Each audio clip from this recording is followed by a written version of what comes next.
This is more than just ghost stories. These are experiences people live with every day. At Paranormal M, we believe them. Subscribe and understand why. The Hand in the Dark.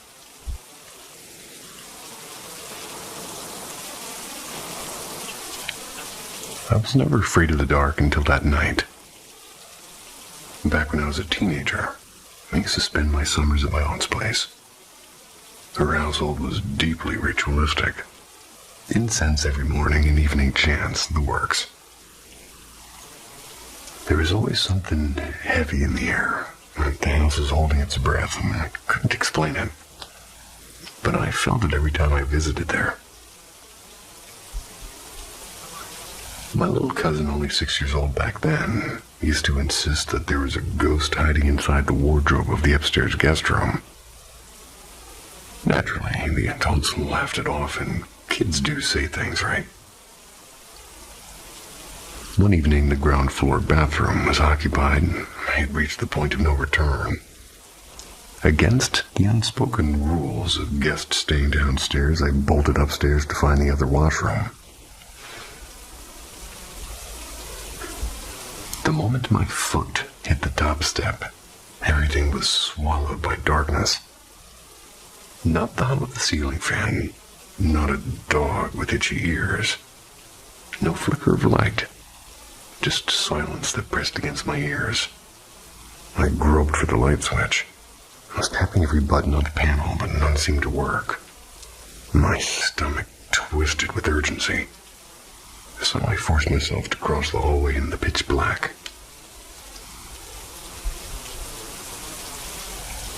That's when it started. First, the prickle on the back of my neck like a spider had crawled across my skin. Then my hair began to rise strand by strand, as though the air itself was charged with static. I tried to laugh it off as my imagination. I reached the bathroom door, fumbling for the switch outside. My heart pounded as I pressed random buttons, praying one would bring me even a shred of light. But instead I felt it. The undeniable presence of someone or something standing directly behind me. It wasn't just a feeling. It was a weight, like a shadow pressing down, and then it happened.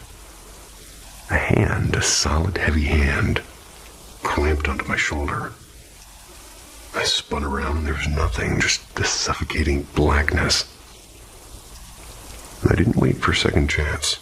I tore down the hallway, stumbled down those stairs, nearly crashing into the banister in my panic. When I burst into the living room, gasping, I tried to explain. They all stared at me like I was telling ghost stories at a campfire. But I knew from that night onward, I never doubted my cousin's warnings about the wardrobe ghost. Some things aren't just childhood imaginations. The woman at the stairs.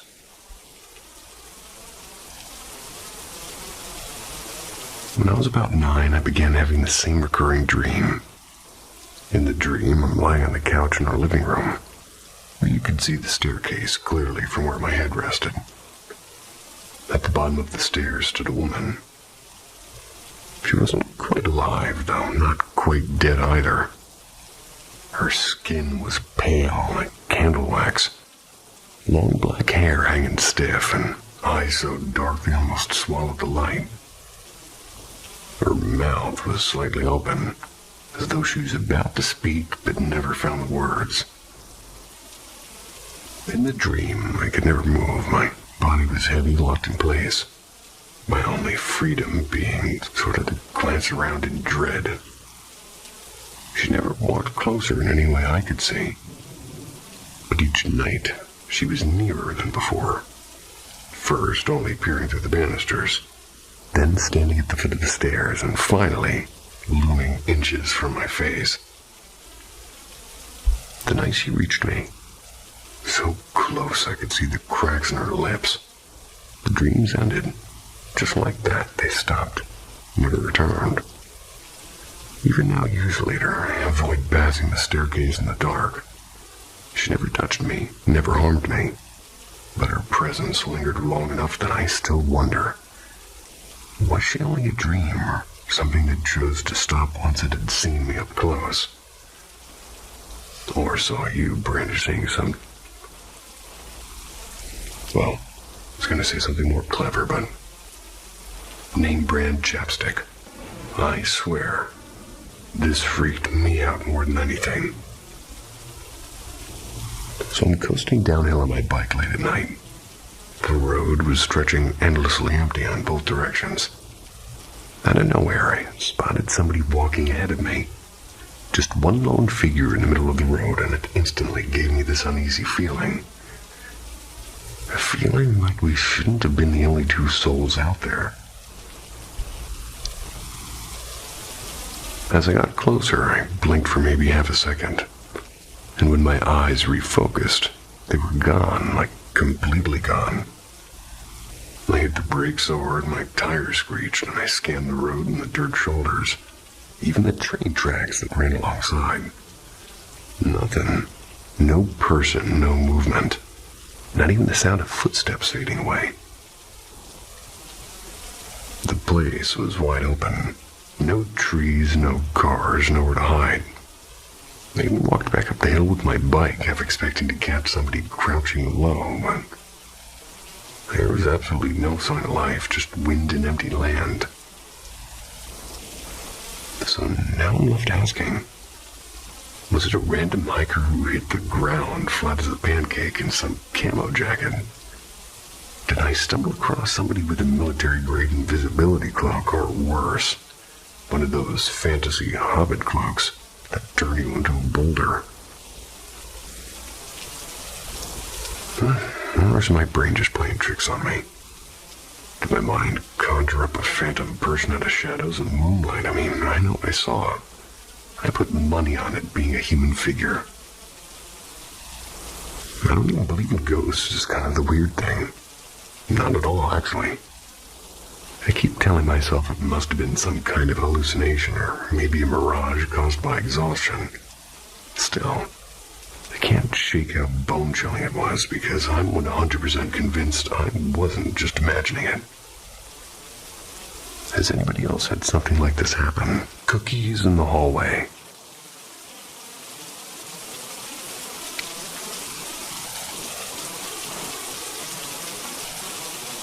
This happened close to 2 decades ago now, and while plenty of details in life do blur over time, this one never really left me. I've always been sensitive and able to hear and smell and feel things beyond the ordinary. But this encounter stood out because somebody else had confirmed it, at least in a way. I had just moved into a shared rental with a couple and 2 other housemates. It was a ramshackle old place with 1 room upstairs and 3 below. The upstairs room had a hallway outside it that frequently smelled like somebody was baking sugar cookies. And not faintly either. Rich and warm, straight out of the oven cookies. The weird part is, no one was ever baking anything. And the tenant in that upstairs room was a notoriously messy guy whose room smelled like dirty laundry and wet socks. Not pastries. I lived downstairs, but my computer was kind of set up in the tiny office upstairs, and I worked evenings. I was usually on the computer late into the night, actually. Almost every night, I'd feel a presence behind me moving from the doorway to right up close, like somebody leaning over my shoulder to see what I was doing on the screen. It wasn't hostile, just insistent, and oddly, whenever I opened something personal, like online banking or emails, or late-night browsing, you could call it, of the less wholesome kind. I already got it before. The presence would instantly back off like it respected boundaries. One night, I mentioned it to a long-term tenant. We were having a cigarette outside, and as I described the feeling, she went pale and said, "That sounds exactly like Sam." Well, I asked who Sam was. She explained that he'd been a close friend and a former housemate. They passed away in an upstairs bedroom after a diabetic coma a couple of years before I moved in. And apparently, Sam had this habit of standing over people's shoulders while they were on their computers. Unless they were looking at something private, then he'd politely wander off. After that, whenever I felt the presence, I'd just say, "Hey, Sam." Sometimes even joke about him snooping. If I was reading horror stories and getting too jittery, I'd ask him to give me some space. Feeling would just vanish instantly. The strangest night came when I headed downstairs to my room. At the foot of the stairs, I suddenly felt something rushing at me, like a violent wall of wind and pressure and thick with malice. My chest clenched in panic, and then just as quickly, I felt Sam barrel down the stairs and chase it off. The crushing pressure disappeared in an instant, and I whispered, "Thanks, Sam," and went to bed. Whatever that darker thing was never came back. About a year later, the house gets sold and it's scheduled for demolition, and it's my last night there. I told Sam he was welcome to come with me if he wanted to, but never did feel him again. My guess is he chose to stick with the couple he'd been closest to, or maybe he finally found his way onwards. Either way, I still think of him sometimes, especially when I catch the smell of cookies where there shouldn't be any. The night of the hammered wall.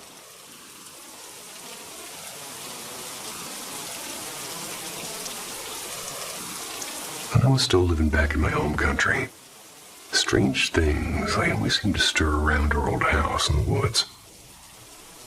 At first, it was nothing unusual, just scratches and rustling and the occasional grunt of a wild boar slipping past the fences. But one particular night, it changed everything. It was near midnight. I was waiting for the family to come home, and I was alone in the living room with the television humming in the background. I heard something rummaging in the kitchen. The kitchen was connected to a narrow shed that opened outside, and if the latch wasn't tight, animals could sneak in. I figured it was a hawk again, but the sound stopped suddenly. Then, to my horror, the shed door creaked. It didn't push open, but unlocked. A man, not an animal, slipped inside. He prowled about as if searching for something, and I stayed frozen with my heart pounding until he finally disappeared. Months later, it happened again. That night, my grandmother was staying over, and I was nearly relieved to be alone. But the noise returned, not from the kitchen this time, but from the shed's thin metal roof. Something was moving across it and heavy enough to bend the panels, and I told myself it just must be a stray cat. Deep down, I think I knew better. Later, when my family came back, the house settled into silence and everybody drifted to sleep except me. And then a sudden bang, so loud it rattled the whole house, and for a moment I thought it was maybe an earthquake. But it didn't fade. The pounding went on, and I braced myself, waiting for my parents to rush out, but no one seemed to stir. The next morning when I asked, they claimed they hadn't heard a thing. Only my grandmother admitted that she had. Although I think she dismissed it as it maybe being my cat or something. But my sister, who slept upstairs, thought she'd been dreaming. But when I went to the balcony, I found the truth carved into the wall. Deep marks as if somebody had been hammering at it. Not long after, while visiting the local library, I overheard a man speaking about similar disturbances. I interrupted, blurting out that the same had happened to me. He wasn't surprised and said plenty of villagers had seen stranger things. People whispered that in 2008, a group of so-called black magic monks had been arrested for grave robbing. Some believed that they had cursed the village, unleashing wandering spirits. And considering there is a neglected cemetery just across from my house, it really wasn't that hard to believe. Neighbors swore they'd seen smoke-like figures drifting between the trees. I never saw them myself, but My cousin once told me he'd spotted a man in black trying to slip into her shed late one night. Assumed it was me. To this day, no one has explained the hammering or the prowlers. My grandmother still lives there with my aunt, carrying on as though the house is perfectly ordinary. But for me, the memory of that balcony wall scarred in the night. It remains sharp and unshakable. The things that walk the border woods. I'm 18 now. I've lived all my life in a small rural town, right on the edge of Ohio on the Kentucky border. Behind our property are two massive tracts of forest, thick with brush and hardly ever touched by hunters because they're both private lands. Other than me and the family that owns it, no one goes out there. Just to be clear, I'm not trespassing. They've told me they don't mind people walking the land. The wildlife around here isn't really anything out of the ordinary for southern Indiana. I mean, we'll see deer and coyotes and raccoons, and once in a blue moon, a stray black bear just wandering out of Kentucky. Every so often, a red fox darts through the brush. But I've also seen things here that don't fit with the usual, you could say. I've been trying for years to make sense of it. My first story is called The Thrown Log. The first time something truly strange happened, I was about 9. My dad and I had just finished clearing a stretch of brush and moved this heavy log, maybe 50 or 60 pounds, into a pile by the tree line. It had taken both of us to haul it. The next morning, waiting for the bus, I heard rustling and a low growl from that same area. At first, I figured it was just a coyote after a rabbit, maybe. But when I finally turned to look, I froze. That same log we'd carried the day before came shooting straight up out of the brush, spinning in the air before crashing halfway across the yard, closer to me than it had any business being. I didn't see what or who threw it. I only remember staring at the log and nearly missing my bus. My second story is The Giant in the Yard. A couple of years later, I was maybe 11. I had 2 friends staying the night. My bedroom window on the second floor looks out over most of the yard and parts of the woods. It was late. We were just about to crash for the night. That's when I noticed movement outside. A person was walking along the edge of the property, and they were huge. I'd guess anywhere from 6 to 8 feet tall, but bulky and broad-shouldered and unnervingly quiet. We were all alone. Nobody was supposed to be out there. My friend saw it too. We ducked away from the window and didn't look back until morning. My third story is The Clearing. The last encounter happened just a few years ago. I was jogging through the woods about a mile past where most people would bother going. To get there, you have to kind of fight through thick thorn bushes and toppled trees. I broke through into a small clearing. I noticed the silence first. No birds, no wind, and then came the sound of heavy branches snapping somewhere to my left. I crouched down with the knife I always carried for brush. That's when it stepped out, a towering figure covered in mottled fur, mostly black but streaked with brown and patchy tan, like the coat of a stray dog or some kind of wild hybrid. It sprinted upright across the clearing, moving faster than anything that size should be able to. I stayed hidden until the sounds faded. But hours later, I heard gunshots from the direction it had run to, and an old neighbor lived that way. A man known to shoot at anything. And what's happening now? Well, I thought that'd be the end of it, but the weirdness hasn't stopped, because in winter I found massive footprints in the snow. I hear tree knocks at night, and sometimes in patterns, and sometimes closer than they should be. Twice, something slammed into the side of our house hard enough to rattle the windows. And the stray cats that used to roam this place, they've almost all disappeared. I actually just made this count just to post this, and I don't know what I've been seeing, and I don't know if it's just one creature or several or something I can't even name. But whatever it is, it's still out there. Beaver nuggets. The house on Maple Lane.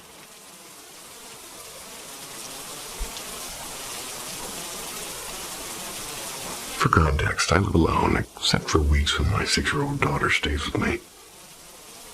I bought my house back in 2018, and odd things began in early 2020, like lights flickering on and off and doors unlatching themselves, and my daughter's baby toys chirping without batteries.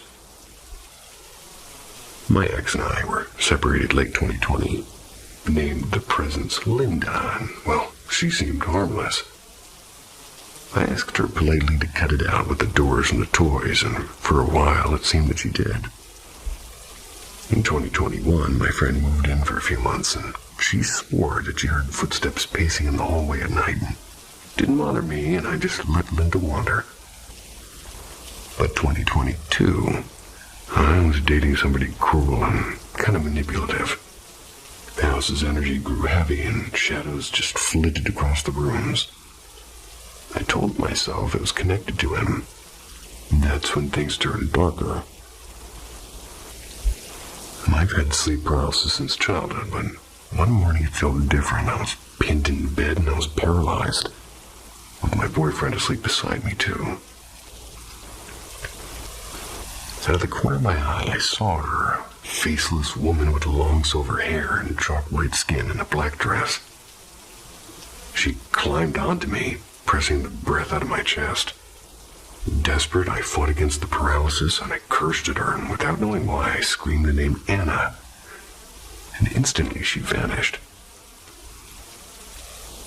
I never did have sleep paralysis again, but later I did search, and I found references to a folklore demon called Anna. And it was tied to suffocation dreams.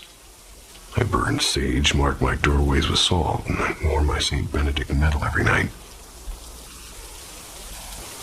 After breaking free from that toxic relationship, I threw out everything that carried his energy and cleansed the house, and for a while the silence returned. But Linda resurfaced. A few months ago, I worked in the garage. My daughter, supposedly asleep, cried out upstairs. She cried for me, asking, "Mom, where are you?" I bolted inside and her door was shut. She was fast asleep. Since then, the kitchen has been lively, clattering noises whenever I leave dirty dishes, as though Linda herself is nagging me to clean.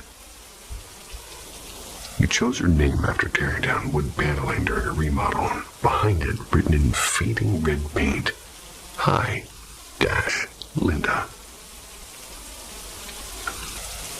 The house was built in 1969. The original owners lived across the street, but no Linda was ever connected to it. The mimicry, though, that's the worst part. Just last week, lying in bed, I heard a soft little mom and, well, a voice saying, "Mom." And it was drifting from my daughter's room, and she was asleep, and sometimes she even asked me why I was talking to her from the hallway when I hadn't spoken a word. For the past 2 weeks, both of us have been drained and exhausted and nauseous and restless. Last night I dug out a St. Christopher medallion my father once gave me. Almost immediately I felt lighter, maybe a placebo, maybe protection, and this isn't the first haunted place I've lived. My childhood home was thick with spirits. One boy who died in the house, his father who ended his own life in the basement.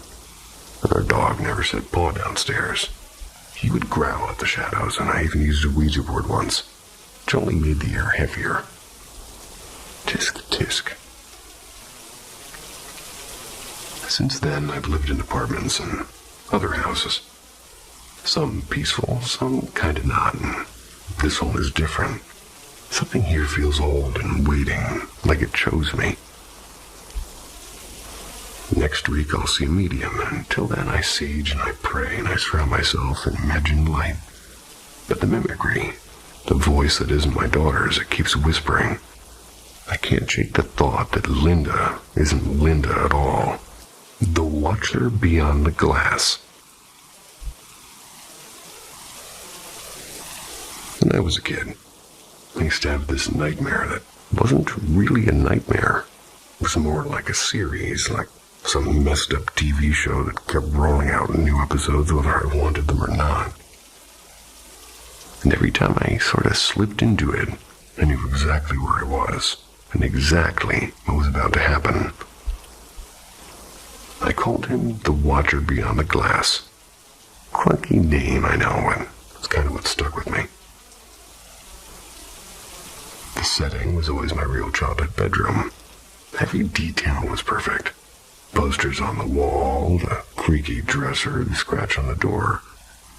The old gum that I stuck underneath something I probably should not have stuck it under. Except there was one thing. The wall at the foot of my bed wasn't a wall anymore, it was glass. One massive pane, ceiling to floor, looking straight out into the front yard. My room was ground level, so I had a perfect view of the crooked sidewalk and the yard's patchy grass and the dim orange glow of the street lamp at the corner. The second I realized I was back there, the dread hit me like a weight on my chest. I'd tried to shut my eyes and will myself awake, but it never seemed to work. I was always forced to stare through the glass, waiting for the inevitable. And then, like clockwork, he appeared. The figure would drift up the sidewalk, cut across the lawn, and just stop right in front of the window. Always smiling, always the same rotten grin.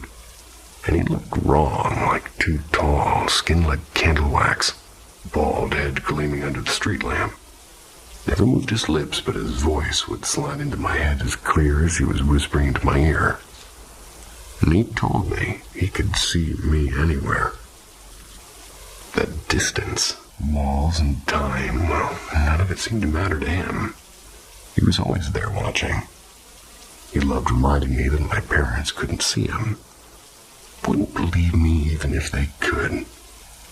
Gave him this twisted glee, like he and I shared a secret pact I had no choice in. But there was one night, still makes me shiver when I think about it. He stood at the glass and his grin was wider than usual. Began talking about the other kids he visits, describing them in detail. The way you'd talk about friends you saw yesterday. And then when I finally snapped and shouted my dream that I'd scream, that my parents would hear, he leaned closer and said, "Your parents are leaving soon. I know where they'll be staying. I know the room number. And I know you'll be left all alone." He named the hotel and the city and the exact date. Don't remember how the dream ended, only the terror of it. And I'm certain about this, that he was not lying. That he wasn't just a dream. I carried that fear with me for years, and even now, part of me still wonders if he was really visiting. The smiling silence.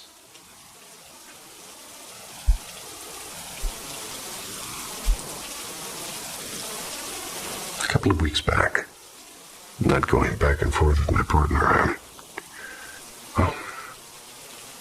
make it short. I decided to share something that rattled me more than I'd like to admit. Near where I work, there's a patch of forest that hides a cluster of old houses. Not your typical boarded-up city houses, but homes that were simply abandoned in the woods. And from what I've learned, they all belonged to a single family who, for reasons nobody knows, just left. They didn't sell the land, they didn't take their belongings. Nothing. Whole bedrooms, garages, and closets frozen in time. And for nearly 3 decades, they've just been sitting there rotting away. Well, local kids, of course, they know all about these places. They've been vandalized and trashed and covered in spray paint and beer cans. Typical behavior. I'd been inside with coworkers before and never found anything like paranormal, just broken furniture and the occasional raccoon nest. But a few weeks ago on a bright Saturday, I decided to walk there alone, and in hindsight, I think that was mistake number one. When I arrived, the forest was alive. Birds were darting overhead and squirrels cracking branches. Even the faint snort of a deer not far off. I headed for the largest house, the one I've always assumed belonged to the grandparents, judging by the outdated furniture and old coats and all that stuff hanging in the hall closet. I slipped into the garage, careful to avoid the sagging hole in the roof, and last time I was there, I'd seen raccoons scattered below it. Inside, the hallway stretched ahead, familiar to me from the past visits. But as I passed a small bedroom, something new caught my eye. A red smiley face sprayed across the wall. Not cheerful, but kind of twisted and wrong, the kind of grin that makes your stomach tighten. Probably the work of teenagers, but it stuck with me.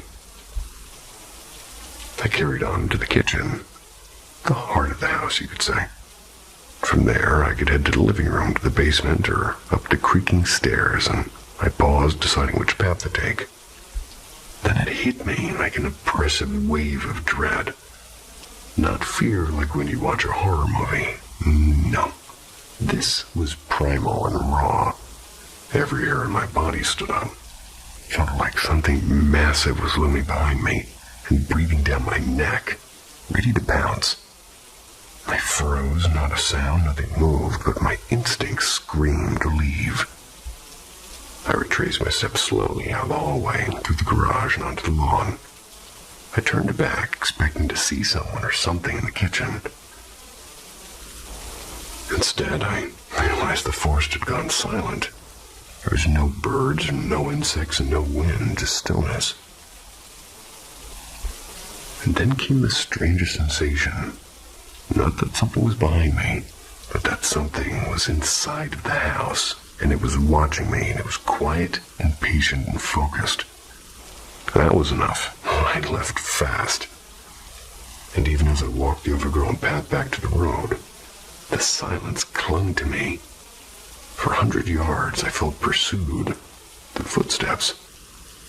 At last, and I was almost half a mile away, the woods came alive again. The buzzing of insects and the chatter of birds. Life returning, as if nothing had happened. I called my partner as soon as I reached the truck, whispering the whole story. She told me never to set foot in those houses again, and I didn't argue. I've never felt anything like that before. Didn't see a figure, didn't hear a voice, but what I felt was deliberate and malicious, and something letting me know that it was there. And worst of all, I can't stop picturing that smile on the bedroom wall. Its grin still follows me when I close my eyes. So that's it. That's my story. Take with it what you will, and by the way, stay safe out there. The crying in the walls. So picture this. I'm 30 and I'm living in the basement room of my house, and sometime around mid-May I start hearing crying. Not just muffled sniffling next door crying. This sounded like it was inside the walls. Naturally, I assumed it was a neighbor at first. People cry and life happens. But then weeks passed, and the sound kept returning, always from the same spot, always at night. That's when the thought hit me. Who goes down into their basement every night for over a month just to sob? There's definitely people that do that.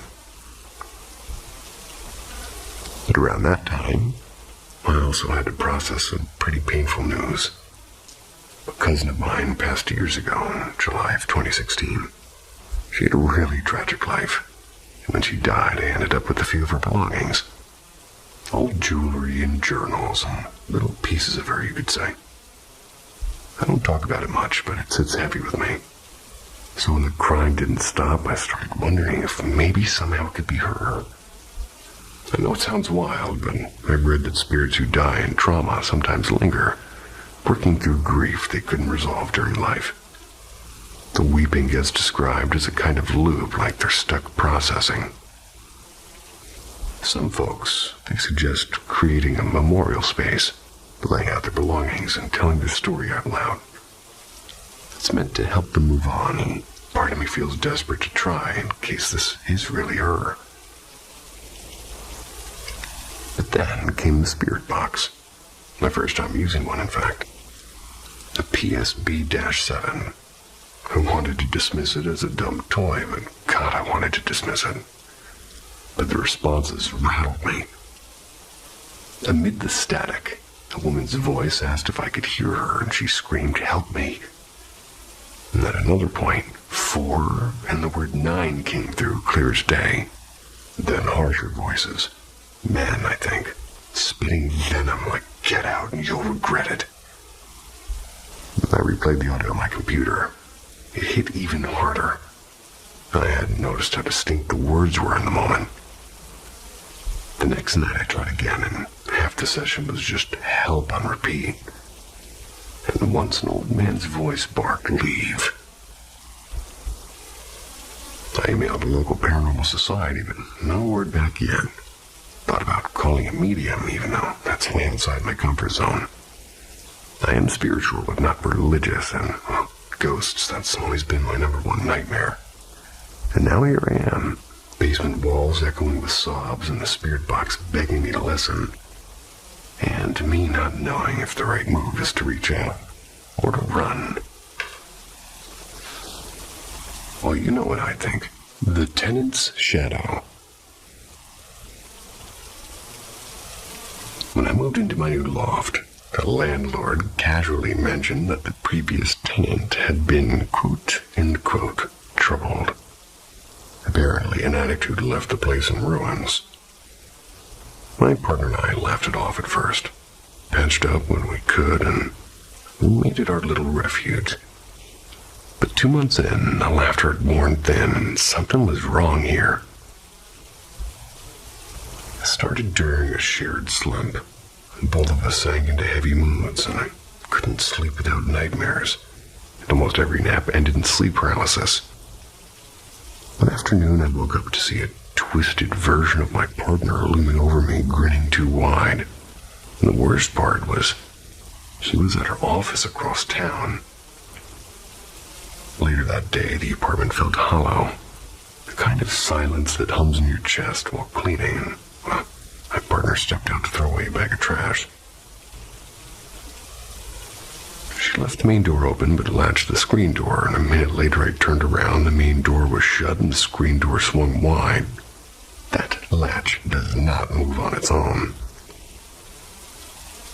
We panicked and we burned sage and chanted affirmations. We did this for about a week, and everything was quiet. No paralysis, no nightmares, no sense of being watched. But then we hosted a get-together of friends and drinks and beer bottles scattered around, and nothing unusual. Until the next morning. The first time I used the bathroom was normal. I mean, an hour later I walked back in, the walls were crawling with flies. Dozens of them. I swatted them all down, and I cleaned and sanitized, but they returned in waves. There's no cracks, no food, nothing rotting. They simply appeared. Gotta check that drain. Both of us felt it. Something was brushing past our backs like a tug on her shirt while she washed her hands. A cold breath on me at the sink. We cleansed again, scrubbing the mess and blessing the rooms, and just like that the flies were gone. So was the tapping, and the breath, and the presence. We pieced together our theory. Whatever lingers here feeds on chaos, on bottles and filth and disarray. And the night we let the apartment slip into disorder, it grew stronger. And once we restored order, it lost its grip. Some call the Lord of Flies Beelzebub. Well, my partner thinks it's something smaller and sadder. Fought for and maybe left behind by the tenant, fattened by every moment of neglect. Either way, the shadow in this loft doesn't belong to us. and we planned to keep it that way. The heavy house across the street.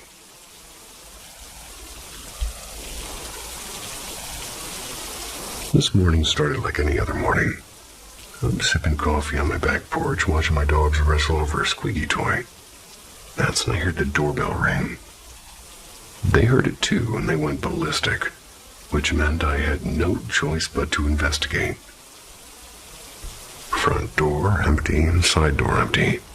Weird third door we inherited from the previous owner is also empty.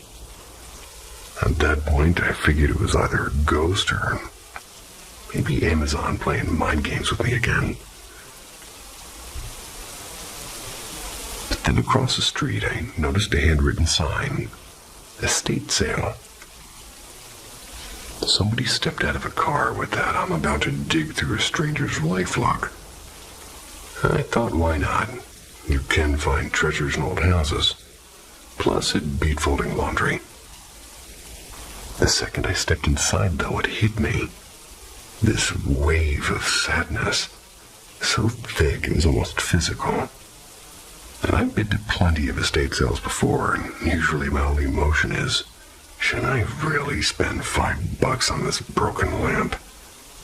But this was different. I wandered through the rooms. My chest was heavy, like I was carrying somebody else's grief. The pull brought me back again and again to a bookshelf crammed with dusty novels and vinyl records.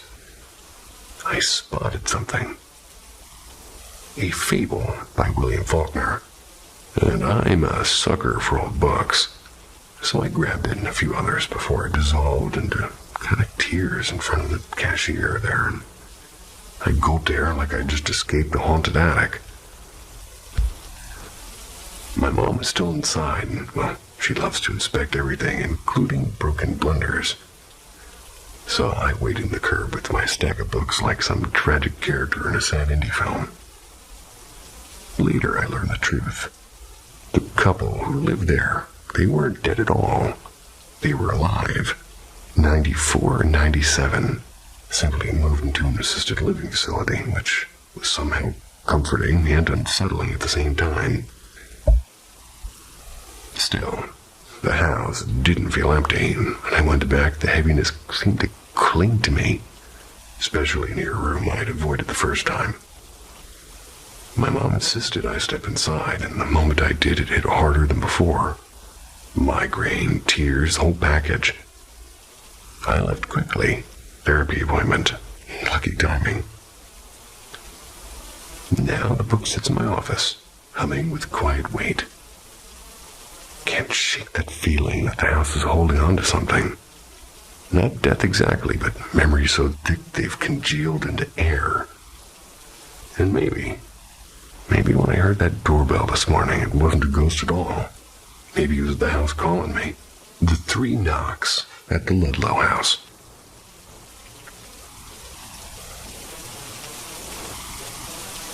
About 18 months ago, I had to travel to Ludlow. It's in Shropshire. I was there for a short work assignment. The client put me in this charming old Victorian guest house. Nothing fancy, just one of those grade 2 listed places with slanted staircases and uneven floors. Checked in after work. It was no fuss. They gave me the top floor room. Not an attic exactly, but you could feel the roof sloping above your head. It was snug and even a bit quaint. Nothing spooky. I grabbed dinner at a pub nearby and came back, watched some TV, and eventually dozed off. I was totally relaxed. Then, at around 2:45 in the morning, I woke up all at once. Goosebumps straight away for no reason. The room was facing the back garden, so it was completely silent. No traffic, no voices, just stillness. And then it started like clear, deliberate footsteps across the carpet. They were slow and getting closer and louder. I froze and I didn't dare open my eyes. The steps stopped right by my bed. My heart was hammering. And then, this is the bit that makes my skin crawl even now, the wooden headboard creaked 3 sharp times, right behind my skull. I hadn't moved an inch. and I lay there for what felt like forever, maybe 10 minutes before I scrambled for the lamp and switched the TV back on. Needless to say, sleep wasn't happening after that. The next morning over breakfast, I cautiously mentioned it to the owner. She gave me this knowing look and said, "You wouldn't be the first guest to hear things at night." And the funny thing is, she added that most of the reports came from the ground floor room, never the one I'd been in. Can't explain it to this day. I mean, I was fully awake and clear-headed with no dreams and no half-sleep stuff. Just footsteps and those 3 knocks. The umbrella girl returns.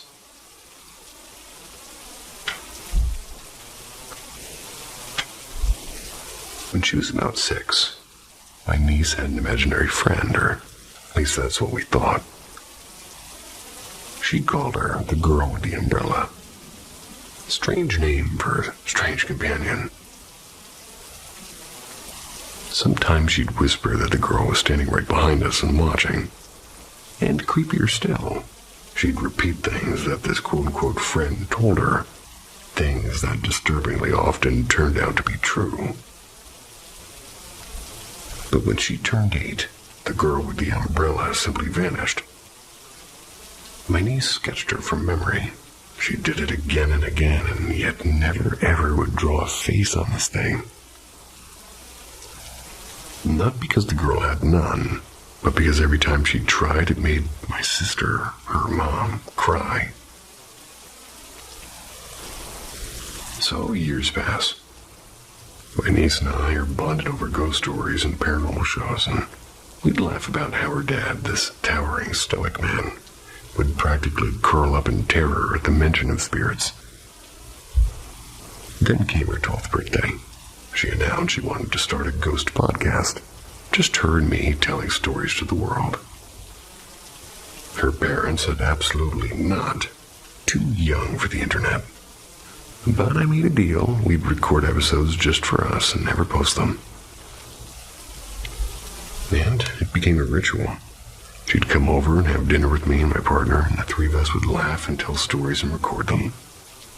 It was simple and joyful, and most importantly, it was ours. And then April came. A car accident. My niece, Lila, and her father gone in an instant. My sister's heart shattered, and my boyfriend and I took in our other 2 daughters, those Hannah and Rose. That was while my sister tried to survive her grief, and as for me, I broke quietly. I tried to stay strong in front of the girls, but every night ended the same. Tears in my partner's arms, mourning the loss of the girl who had been my little ghost-hunting sidekick. Months later, Hannah and Rose began to whisper that Lila was still with us, that she trailed behind their mother or me, and it was sweet and comforting, but I didn't let myself believe it. Because Lila and I, we had a code, an old record player from my grandfather's attic. We'd promised, if one of us ever crossed over, we'd make it spin, and it never did, so I knew she wasn't there. Or so I told myself. Then last week, my boyfriend finished a drawing. He'd sketched me waiting at a bus stop. But above me stood a figure, the girl with the umbrella. And this time she had a face, and it was Lila's. My boyfriend confessed that years ago, Lila had sworn him to secrecy. She told him the girl with the umbrella looked exactly like her. Never wanted to scare me, so he kept the promise. But when Hannah and Rose described seeing their sister with the umbrella, couldn't ignore it anymore. He drew what they described, and they confirmed that it was her. Now I don't know what to believe. I've always been a believer in the strange and the unseen, but this has shaken me. If the girl with the umbrella was Lila all along, then she's not gone. She's still here. She's watching the hostel at 2 a.m.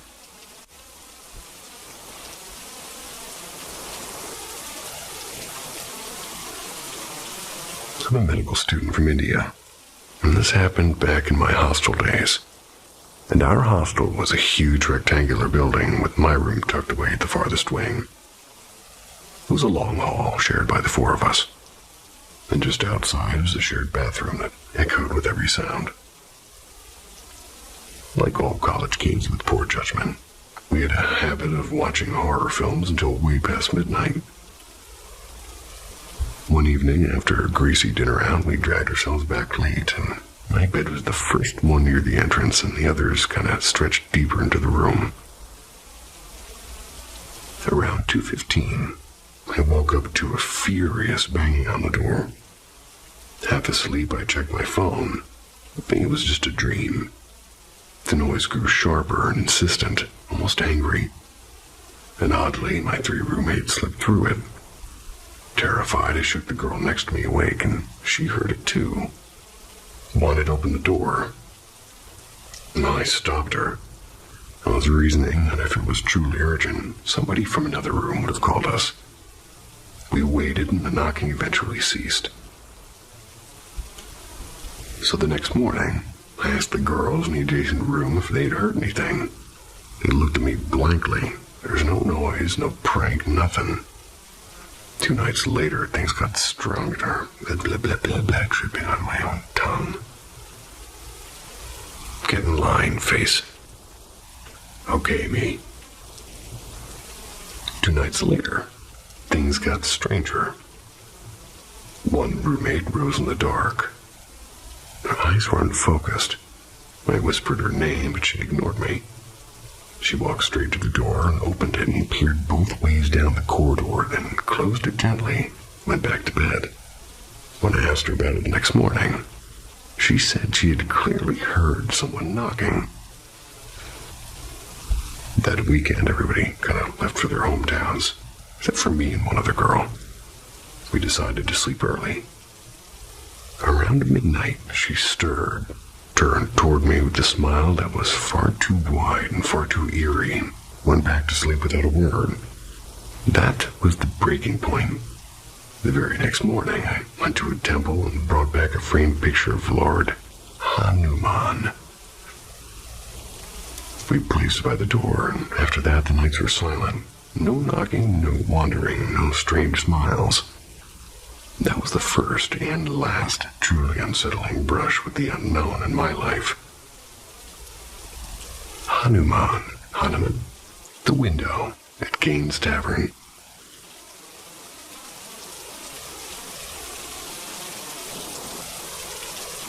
Summer of 2020, peak boredom season, and me and 3 buddies decided to hit up this supposedly haunted spot in our hometown, the Gaines Tavern, down in Walton, Kentucky. If the name rings a bell, it's because Ghost Hunters actually filmed an episode there. Season 14, episode 6. I gave the whole trip a little bit of extra, are we actually dumb enough to do this flavor? A ghost peppery. By the time we rolled up, it was around 11. The place was pitch black except for 2 sickly yellow lights in the parking lot that made everything feel creepier instead of safer. Our whole plan was just to mess around. Maybe film some orbs on camera because we're all those kids who love spooky nonsense. Never really expect anything to happen. We wandered for about half an hour, peeking in dusty windows with flashlights. Whispered joking about what we'd do if some Victorian ghost lady actually waved back. On our way out, I figured I'd take one last picture of the front, just in case. And for context, the tavern looks like a big old manor. 2 neat rows of windows, 5 across the top, 5 across the bottom. The front door dead center. Later, when I zoomed in on the far right bottom window, I nearly dropped my phone. You could clearly make out shapes and multiple figures, and one of them a bald man wearing what looked like suspenders and a stained undershirt. At first glance, it was just a weird white blur, but zoomed in, you could literally see his outline. Even what looked like a belt buckle, I swear it. Thinking it was maybe a trick of the light, I had my buddy stand exactly where I was. Same angle, same everything. Take the shot. He came out pitch black. Well, his came out pitch black. We tried a couple more and there was nothing. Only that one picture showed the figures. And that's when this is funny, mood flipped into nope, nope, nope. So we sprinted back to the car, and we finally caught our breath at my friend's house. My mom called, and it was around midnight. She told me my grandma had just passed, and she'd been fighting spinal cancer for months now, but the timing stacked against what happened earlier had hit me like a truck. And the night didn't end there, though. Around 3 a.m., when most of us were crashing in my friend's basement, one of my buddies suddenly sat up, clicking his tongue like he was trying to get someone's attention. And is he a lizard? He started mumbling about needing a new spine, saying his back was broken and just this rambling and half-coherent stuff. And we were talking to him at full volume, and he wouldn't respond, and out of nowhere he slumped back down and passed out again. Eek. And when I shook him awake a few minutes later and asked him what the hell that was about, he blinked and said he had no idea. He even repeated the same nonsense about his back once or twice before snapping out of it. Then swore up and down he didn't remember a thing. We never did figure it out, just chalked it up to another piece of dad lore for the night. But even now, whenever I scroll back to that photo, I can't unsee the man in that window. The swing that wouldn't stop. I was 11 when it happened. It's one of those summers where my family made the pilgrimage back to my mom's side of the family on the East Coast. I was used to traveling. I was used to airports and used to cars and you just name it.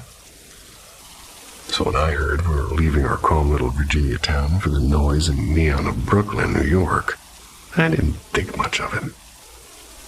That is, until the 3-hour car ride loomed over me like a prison sentence. My mom grew up in Brooklyn. She hadn't been back in years, not since I was about 5. And this trip was her idea. Apparently, it was time to see Aunt Renee again. The air outside felt heavy, and it felt wet, like stepping into a warm towel.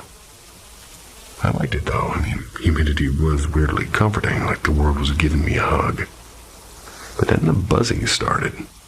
Mosquitoes, the eternal nemesis of every East Coast summer. I bolted into the car before they could claim me as their buffet. The ride itself was rough, and my cousin Kayla, who was 7, hummed herself and made random noises in the back seat. I knew she couldn't help it. She was on the spectrum, but my 11-year-old brain wasn't exactly patient. Her little sister Mia, 5 years old and endlessly repetitive, decided I was her favorite audience. Do you miss me? Do you miss me? Do you miss me? Till I finally said yes. And I've never really been good with little kids. I can't say no to their requests, no matter how ridiculous. After an hour, my phone died, and it was tragic. I tried to nap, and my mom and my aunt blasted music so loud the car practically shook, and I trained myself to sleep anywhere. Planes, trains, even through turbulence. So eventually, I drifted off.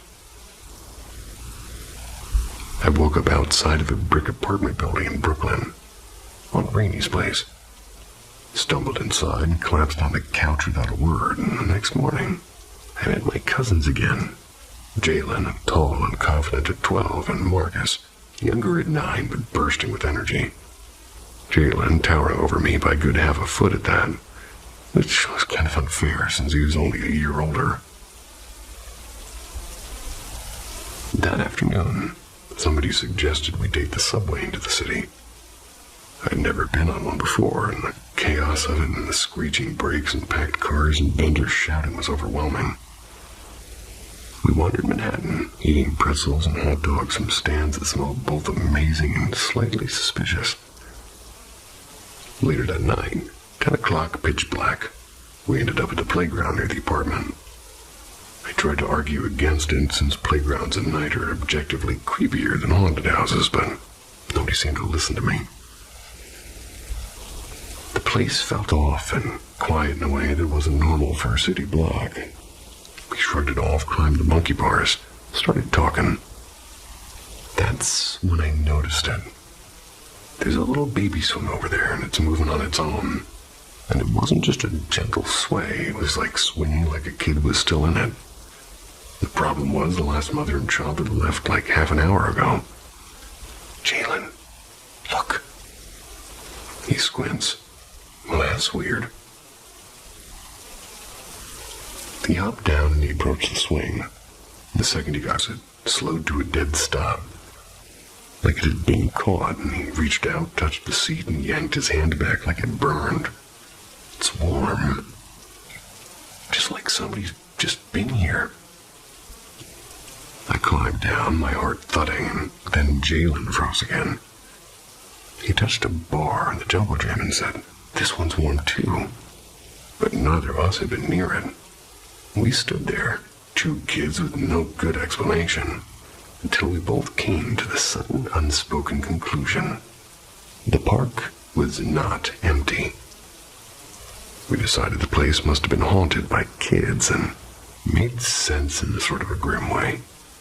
Playgrounds attract both joy and danger, and maybe something terrible had happened here, and their spirits just never left, playing forever, night after night. And when we finally left, I couldn't shake the feeling of a small invisible hand wrapping around mine. It was my first ghost encounter, and it taught me something chilling.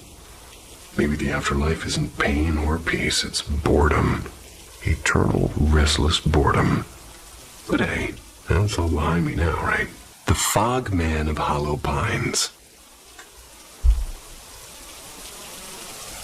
So first off, I swear to you, we weren't trying to summon anything creepy. Ghost hunting wasn't the plan, and honestly, me and my friend, who we're just going to call Ivy for now, just wanted to do some witchy nonsense for fun. We came prepared with crystals, incense, dried herbs, seashells, and even a random jar of cinnamon. We thought it might be magical. The idea was silly, but what happened was not. We started by sprinkling salt in a circle around us and laying down a blanket that doubled as our quote-unquote altar. On it, we placed our shiny little quartz collection and a couple of seashells to keep the good vibes. Ivy was hoping to get clarity on her situationship. She wouldn't call it a boyfriend. Situationship. Earlier at a cafe, we'd already done some DIY tarot readings with a homemade deck, and shockingly, they gave us answers that hit a little bit too close. Still, I thought it was all play pretend. Once the salt circle was set and the incense smoke curled in the air, we decided to go further. I suggested contacting the spirits of the forest. Since, well, it was already in the quote-unquote plan. We shuffled the deck, set it down at the altar. From the start, we said out loud, "No negative energies, only protection, only safety." I wasn't buying into it at all until the air shifted. It was like something massive just standing there watching. I turned to Ivy to ask if she felt it too. She said it first. "There's something behind me." The strange thing is, we both described it the same way. A towering, man-shaped figure, made of black fog, limbs stretched too long to be natural. And that detail still makes my stomach twist around. We asked the cards if it was real. Answer, yes. We asked if it was right behind Ivy. Yes. We asked if it had bad intentions. Absolutely. And at this point, The wind picked up like the forest itself was whispering at us. We tried to push the thing away with salt and rosemary.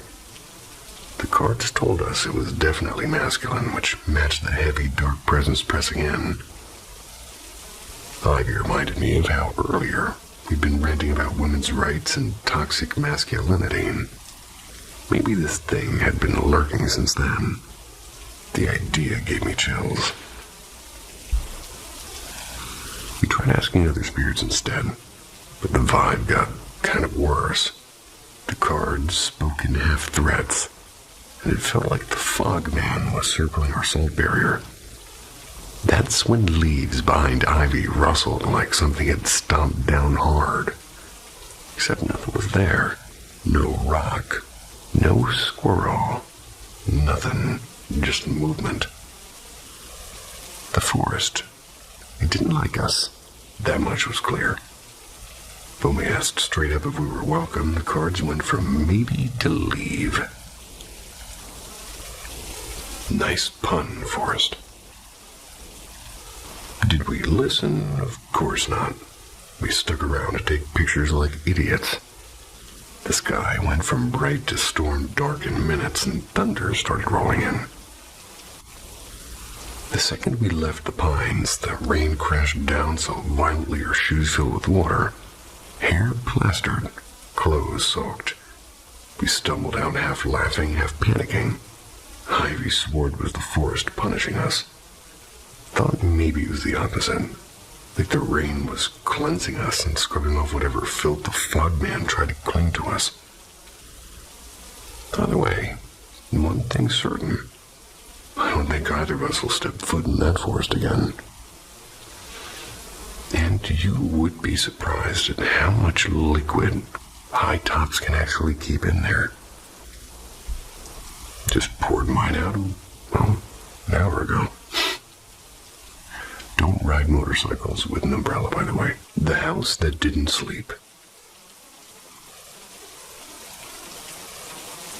Back in my sophomore year of college, I lived in a creaky old rental house just off campus. Nights were my favorite. Hours wasted on late-night poker games with roommates. Or perhaps binging shows until the sun peeked over the blinds.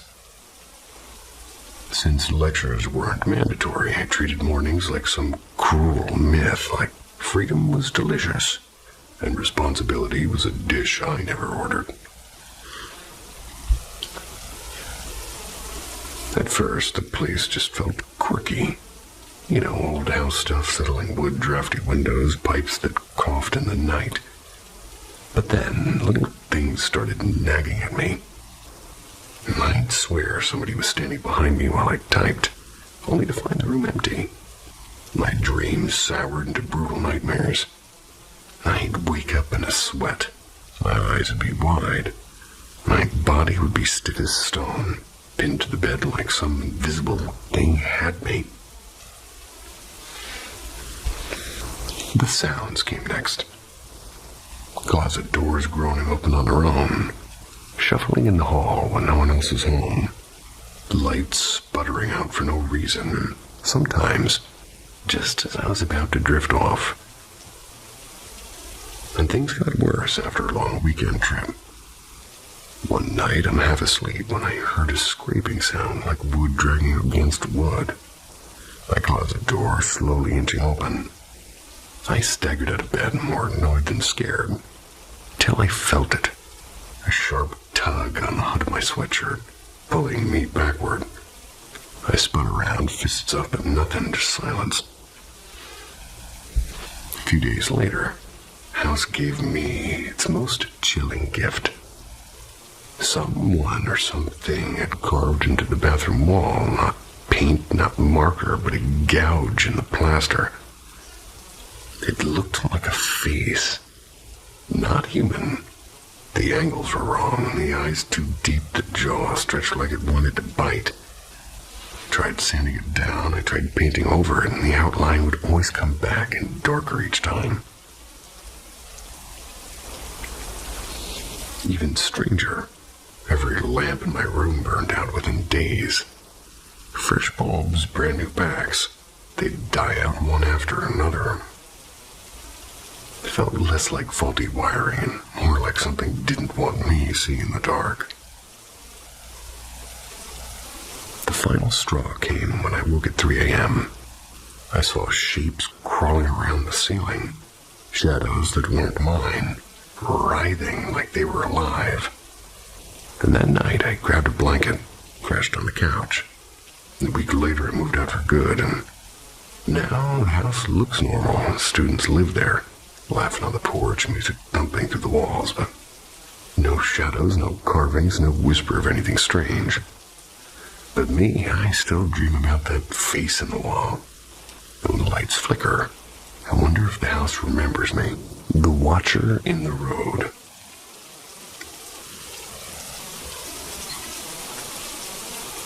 Late autumn, 2023. I'm dispatched to a serious RTC during a night shift. I'll keep the details vague for the sake of privacy, but it was close to catastrophic.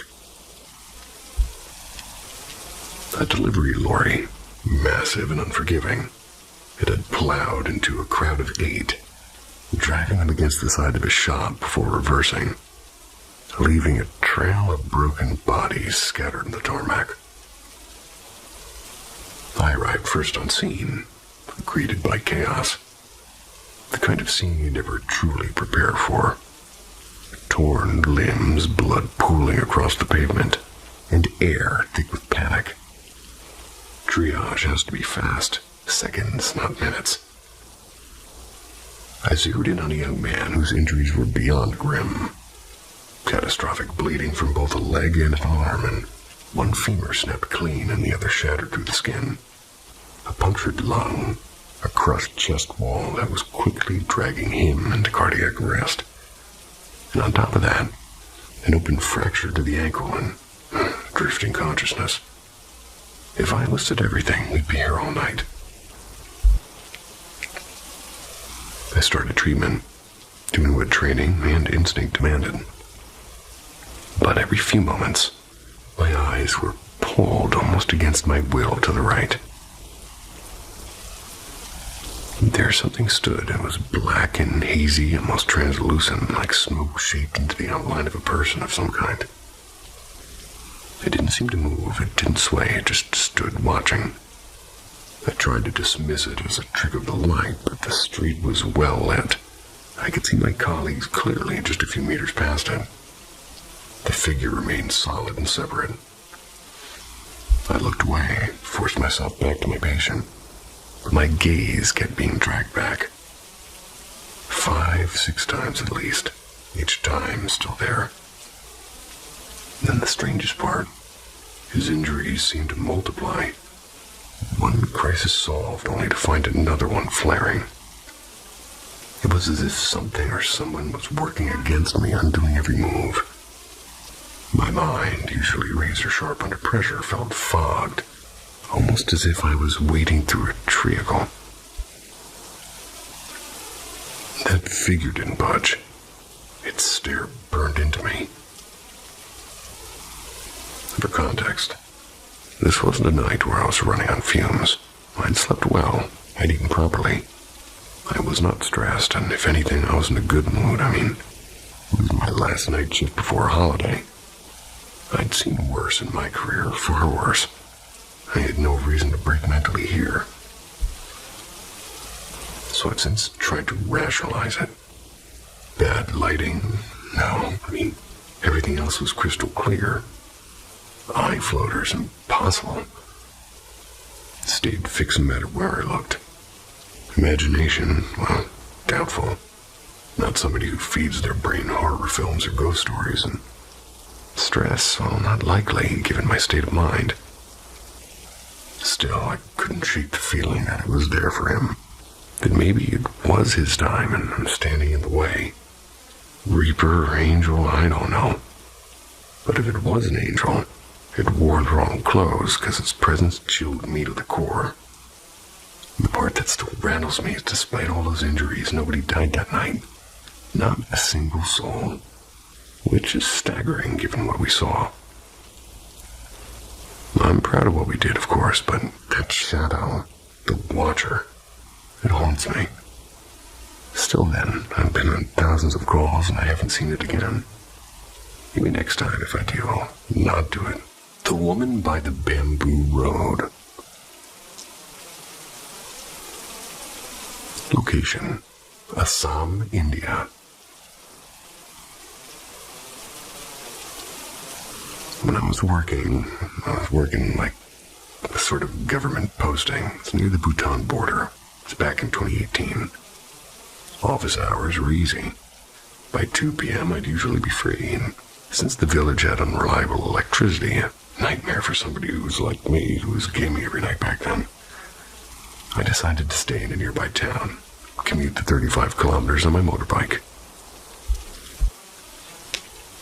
The road itself was smooth and well-maintained, but for a good 20 kilometers it was nothing but stretches of bamboo forest and the occasional cow herd, and you get used to the emptiness, which is why when you spot someone, your eyes immediately lock on them.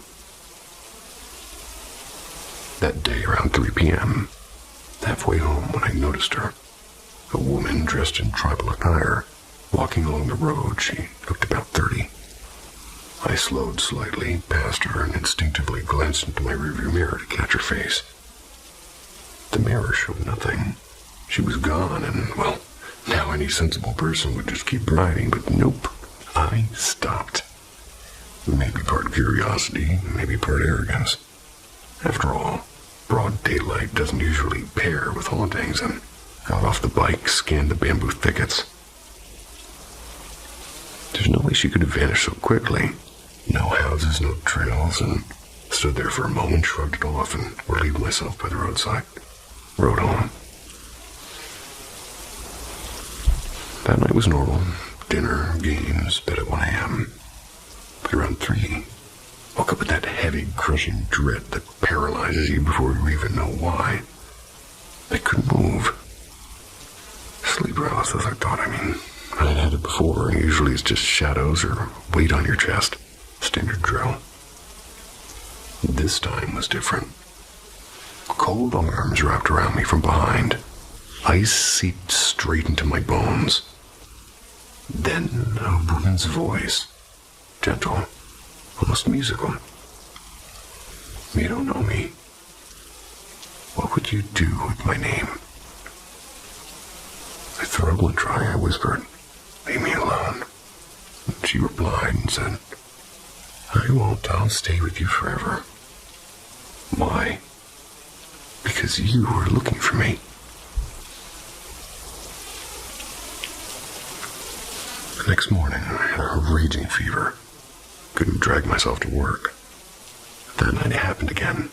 The embrace and the voice, and this time she asked, "Do you not like me?" I stayed silent. She went on. "My husband didn't want me either. He hanged me in the village. Go ask there. I'll never leave you now." By then, I was unraveling. The following day, I told my office attendant, we're going to call him Ram. We rode together to the small tea shop in that village. When Ram mentioned the woman casually to that shopkeeper, the man nodded gravely. "Yes," he said, "the woodcutter's wife had died recently, hanging from the rafters of her own house. People whispered that the husband killed her because she couldn't conceive after years of marriage." Ugh. And that was enough for me. Ram took me to a local tantric and listened to my story and shook his head. "You were lucky to survive 2 nights, he said. "Those who die in violence don't rest, they cling. And you stopped for her." He performed a ritual and gave me a packet of ashes and told me to scatter them by my door and bed for 7 nights. His fee was 20 rupees. That was the last time she visited me. Now, maybe it was just sleep paralysis, maybe some sort of fever-induced hallucination, but here's the thing. I've had it before. Never once did it speak to me. When I first saw her on the road where she could have gone, I don't know. Since then, I've stopped dismissing these stories as superstitions. Some things, they don't want to be explained. They only want to be found. I feel that. The ceiling guest. This started quietly. The sandwich missing from the fridge, a lamp switched on in the morning. Though I always left it off at night. I do live alone in a one-bedroom apartment, so I chalked it up to stress, or maybe my just junky bad memory. Then came the night I woke to footsteps.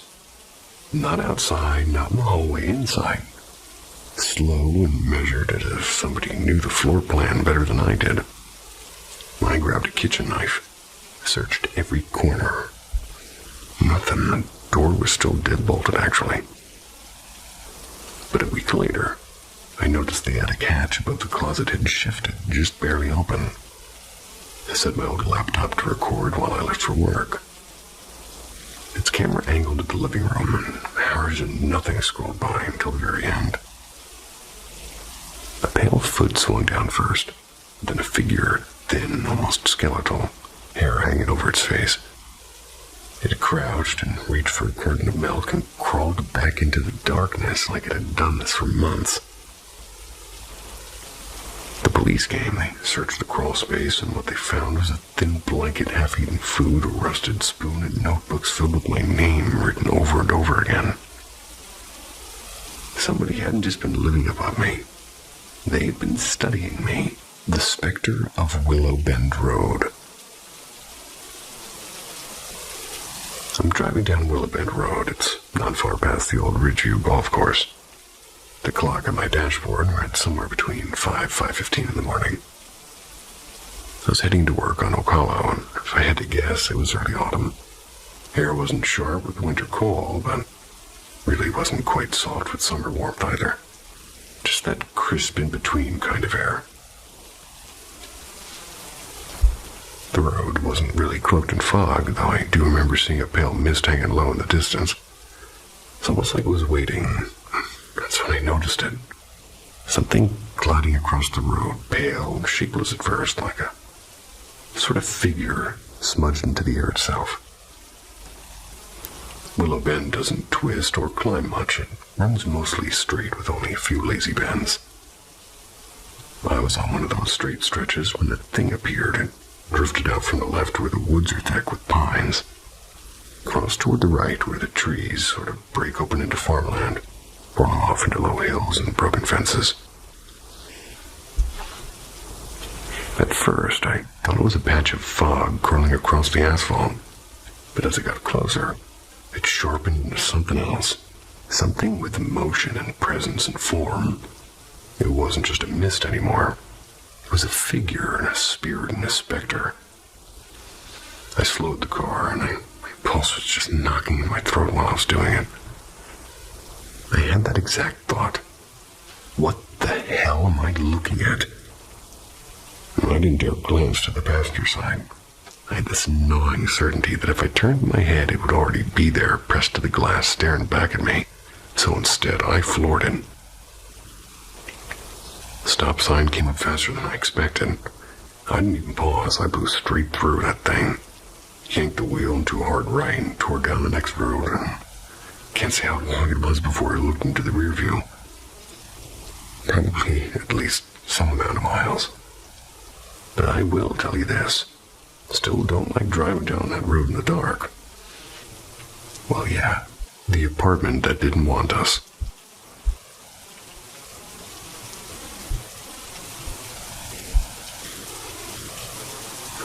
In April, my husband and I packed up a camping rental and we moved into our very first house. Timing couldn't have been better, we're expecting our first baby. And our old place had grown far too small and far too noisy. And if I'm being honest, far too haunted. Because what follows is a record of the strange events that unfolded during our year and a half in that apartment. The first oddity was subtle. I came home one evening and felt an undeniable sense that someone was waiting inside. Called out my husband's name near the guest room where he keeps his clothes. The bedroom door slowly swung open. It was as if it was a reply, but the room was empty. The whole apartment was empty. Not long after, we were hanging an old wooden mask that my husband bought during college. I joked and asked the mask's permission to hang it. He stepped out of the room and I sort of muttered to myself, this is the kind of thing that gets people cursed. And right then, 3 sharp knocks echoed through the wall, perfectly spaced, like the kind you only hear in horror movies. It wasn't your door, and it wasn't the neighbors. So one night, my husband startled awake in the corner of our bedroom. There was this sort of tall figure with a hat brimmed low and eyes glowing a sort of sickly orange. The figure didn't move, it stared at us. And my husband insists now that it was a dream, but that same week he came home with sage and a lighter. I'll let you decide how much of a dream it was. My own encounter was less subtle. One dawn, my foot dangled from beneath the blanket, and he thought, better pull it in before something touches it. Too late. Felt a deliberate poke in the arch of my foot. I yanked it back under the covers and lifted my eye mask just enough to see a glowing greenish torso. It was stood at the far side of the bed. Its upper half was blocked by my mask. I thought, nope, I don't need to see the rest. Shut my eyes tight. The blanket tugged upwards a few times as though someone or something was trying to crawl in, and next night blanket lifted again, and after that, silence. Another day while chopping onions, one of her knives leapt from the block, clattering across the tile. The block is angled downward. It should have been impossible without somebody pulling it free. We used it for years without a single mishap. The most unnerving moment came when I was pregnant. Carried a plate of crackers into the bathroom. Was bouncing them on a tub rim while I rushed to pee. Out of nowhere, the tub drained, growled like a low guttural sound, like something alive struggling to breathe. It didn't stop until I fled, and the drain was silent forever after. And a few details worth noting. The final instance happened only after I became pregnant. And our apartment building, built in 1933, was run down and cheap and noisy and full of turnover and evictions and odd smells. Never feared the neighbors, but I never felt at ease either. Now, in our 1901 house just down the street, the unease is lifted completely. I can walk through the dark halls at night without worrying. Sometimes that was unthinkable in the apartment. If you ask me, too many souls pass through the whole place, and not all of them willingly. Hopefully they'll keep their grudges there with the landlord who deserves them. Let us raise our child in peace. Now I want onions. Cooked raw, I don't care.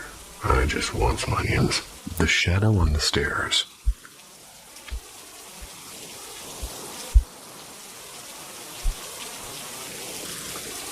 I swear my house is haunted. Which is kind of ridiculous.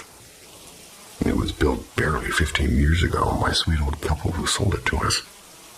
It has no tragic history, no record of gruesome murders, no abandoned cemeteries beneath the foundation. And yet every night, the walls whisper. See, I live in a region where people have existed, since forever. Different languages, different burial customs, and different gods. The land here has been conquered and imposed upon and reshaped. And, well, Italian itself was forced on us under the fascist regime. Then came the Americans with their bases and drills and their explosions booming from the seafloor. And sometimes I wake to those detonations rattling the windows, like the ghosts themselves are knocking to be let in. But let me start with one of my mom's stories. One night she's home alone. Dad was away, and my brother had some kind of a sleepover, and I was out making questionable choices at a party. She was drifting off when she heard voices. 2 men, low and calm, climbing the stairs. She thought for a moment it was my dad, but Then she remembered that she was alone. Footsteps came closer. The voices stopped. Then two heads. They slowly peeked from the bedroom door, watching her. Now, my mom doesn't scare easily, but, well, she's human. So she grabbed for the knife that she keeps under the mattress. But when she looked back, nothing. Empty hallway, locked windows, bolted doors. And this was only the beginning. Another night, I'm watching a film on my dad's laptop, sitting at the desk in pitch blackness. Behind me, the bed, to my left, the door. Downstairs, I could hear my family laughing in the kitchen. At some point, the stairwell light clicked on, and I heard my brother's footsteps climbing. I waited for him to walk in. I was ready to ask if he wanted to join. He stepped into the doorway, and it was silent. Just staring. Then, without a word, he walked past me toward the bed. I followed him with my eyes, turning my neck as far as I could, and finally I spun the other way to get a better look. There was no one. Utterly confused, I sat frozen until footsteps echoed again. This time faster. My real brother appeared, haloed by the bright white light above him. And that's when I realized the first figure hadn't had a face, just a silhouette. A shadow soaked in strange greenish light, like those cursed back rooms videos. It isn't just me, because when my brother was little, he used to ask about the quote-unquote soldiers. Two blonde men, tall, dressed in white t-shirts and green cargo pants, marching up and down the stairs. He said they sometimes followed my mom to the kitchen. Soldiers of what exactly, I have no idea, and, oh, those stairs. God, those stairs. Even as a kid, I'd lie awake staring at them, convinced something would crawl out there. And the acoustics, they don't make sense either. You can hear everything shouted downstairs from upstairs, but scream from the top of your lungs upstairs and there's nothing. Except once, when I sliced my hand open on a tape dispenser. They heard that perfectly fine. Friends have witnessed things too, actually. My best friend swore I whispered, "Don't be afraid," into her ear the moment I left the room. She turned, expecting me. The room was empty. And once we hosted an exchange student, a shy girl. She was pale and she never slept. At first she blamed homesickness, but eventually she cracked and she told me, "Every night there's a man in the doorway. When the light goes out, he stands there. If I close the door, he's still there." She thought it was my dad, I guess, but it couldn't have been. That man worships his sleep like it's a religion, and besides, scaring young girls at night is very not in his character. So I sleep into her room until she left, and during those nights, figure didn't return. Afterward, she never spoke to me again. Maybe she believed me, maybe she thought I was covering for a monster in the house. I guess I'll never know. But the stairs remain, and sometimes when the bombs boom deep under the sea, I wonder if the echoes carry something else with them. Something older than us. Something waiting in those shadows. The visitors in the doorway. They're pale and thin and faintly blue. No bruises, no pressure marks. Scratches. I've found them on my shoulders, across my ribs, and even one on my neck once. I don't have nails. I've bitten them down for years. Nervous habit. Nothing left to leave marks like this. I do have a dog, but his scratches are shallow and wild little zigzags when he jumps on me. These are deliberate. Long strokes like something dragging a single sharp finger. And if it were him, I'd notice. I'm not that oblivious. So I'm stuck. I'm in this strange loop of wondering who or what is touching me while I sleep. And I should also mention, for about a decade I had recurring shadow figure dreams. 4 times in total. Haven't had one in years, but the scratches, weekly almost. The dreams always start the same. I'm lying in bed staring at my bedroom doorway. Frozen but awake, and there's something there, silhouetted, tall, featureless, darker than dark rounded one. They never enter. The moment I truly see them, they seem to vanish. Except once, after my son was born, I saw the figure at my door, and from my bed I could see into his nursery. Shadow slid across the hall, pulled his door shut, and left. And when I woke for real, the door was still closed. The very first dream came when I was pregnant, though. I woke to a shadow in my doorway.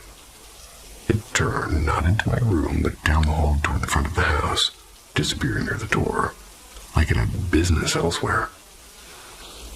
And so here I am, years later, still scratching my head. No pun intended. No shadow people anymore, but the scratches keep coming. The question lingers like a hum in the walls. More importantly, why are they still here? The night the house shook.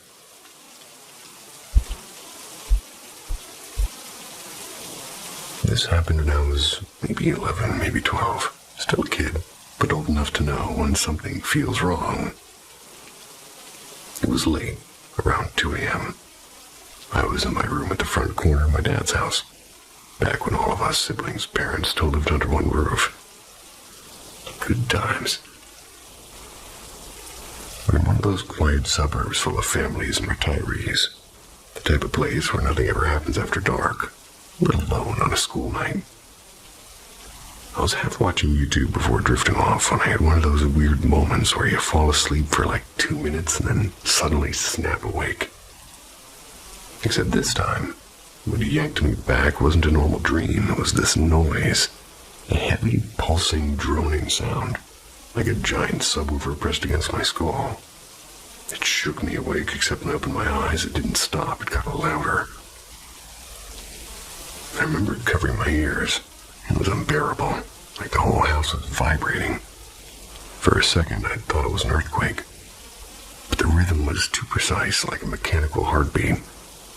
And then, just as suddenly, it cut off with silence. Right after that, I swear I heard something like a remote-controlled car buzzing away down the street. That's when the front door creaked open. I didn't hear it shut, which freaked me out because that meant someone left with the intent of coming back. A few minutes later, I heard shuffling. Those unmistakable, dry, dragging footsteps my dad makes when he walks barefoot. He'd gone to check. So I got out of bed and seeing if he'd noticed anything.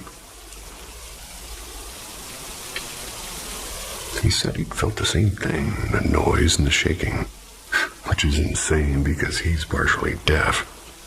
Yet even if he heard it, none of my brothers woke up, not even the ones in the basement right under us. Just me and my dad. We stood there in the hallway, maybe about a minute, staring at each other, both thinking, what the hell was that? He brushed it off, saying maybe one of my brother's friends was messing around outside, but honestly, no way.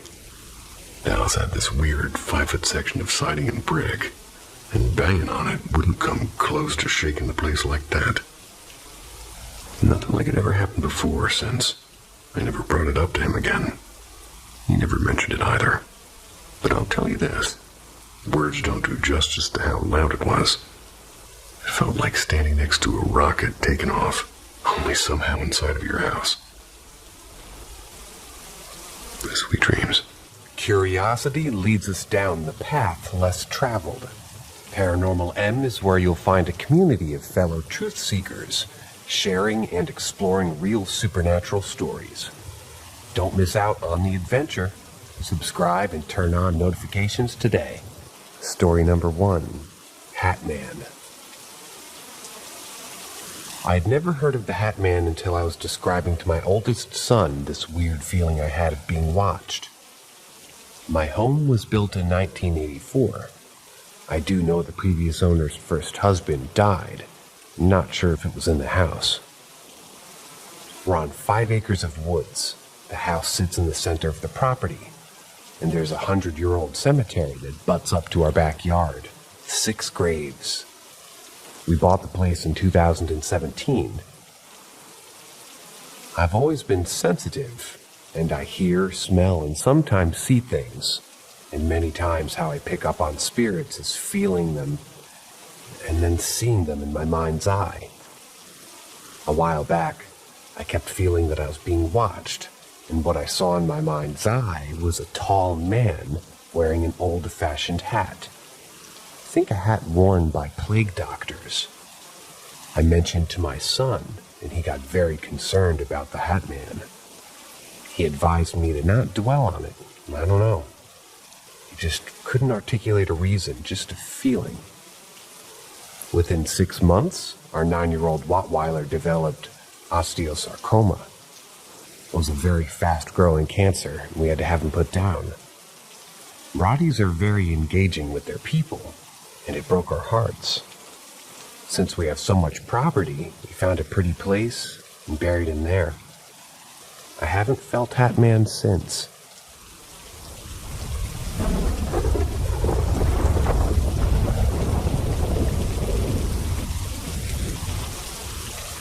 Spirit world ramping up.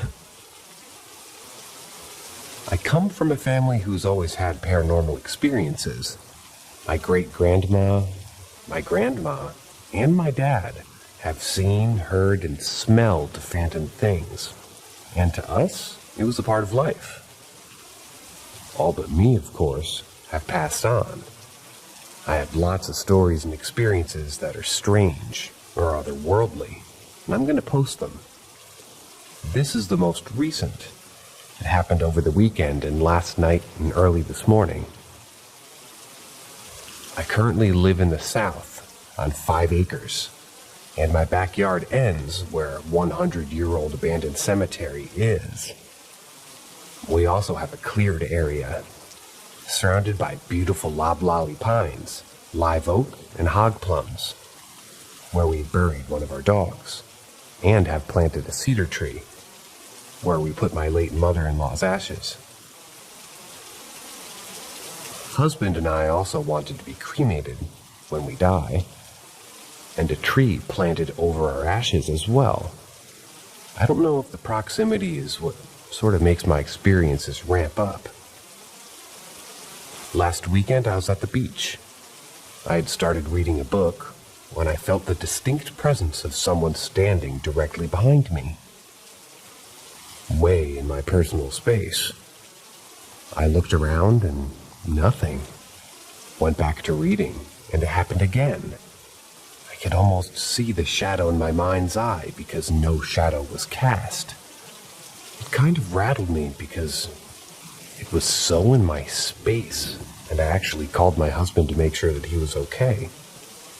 I gave up on reading and went for a swim. It didn't happen again after that. Last night I was sitting in a chair reading the news on my phone, and a gray mist passed in front of me. I was startled because, while I occasionally don't feel alone, I've never seen anything. It disappeared as soon as we passed in front of me. This morning I woke up and I was laying in bed and I heard someone say hello. It was a woman's voice and came from the direction of the bedroom door. This happened at about 7 a.m.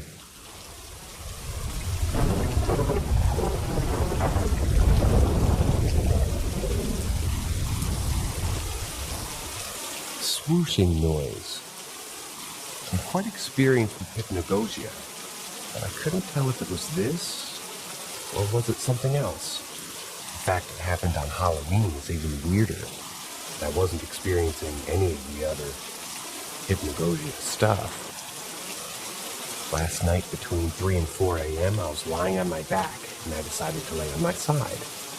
After a few minutes of this, I heard a series of what I can only explain as irregular downdrafts of the air. You know how an airplane makes a deep roaring noise as it goes overhead due to the action of wings forcing air down? It's like that, but like a slowly rotating helicopter blade or someone waving a sword above my bed. And all I was thinking was, what the hell is that? Please stop it. It stopped after a few times, and I looked around, but I couldn't find anything. I decided to lay on my back instead. Now I'm wondering what on earth this was. It seemed too real for hypnagogia. I can only think it was something with my ears. I did lose a radio underneath my bed earlier that night, but it was off. And not one that's easy to switch on, and the noise came from above.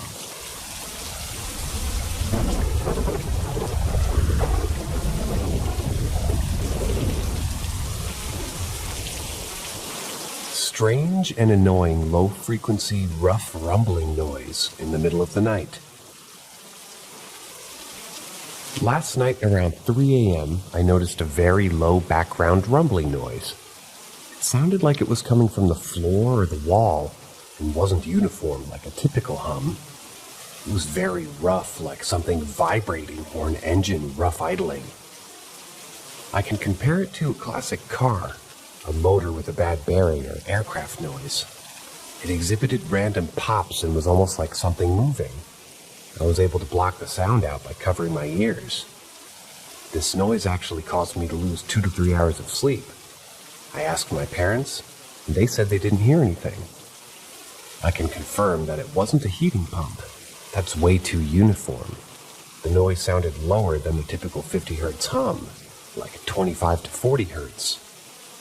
Around 5 or 6 a.m., it suddenly buzzed loudly and stopped.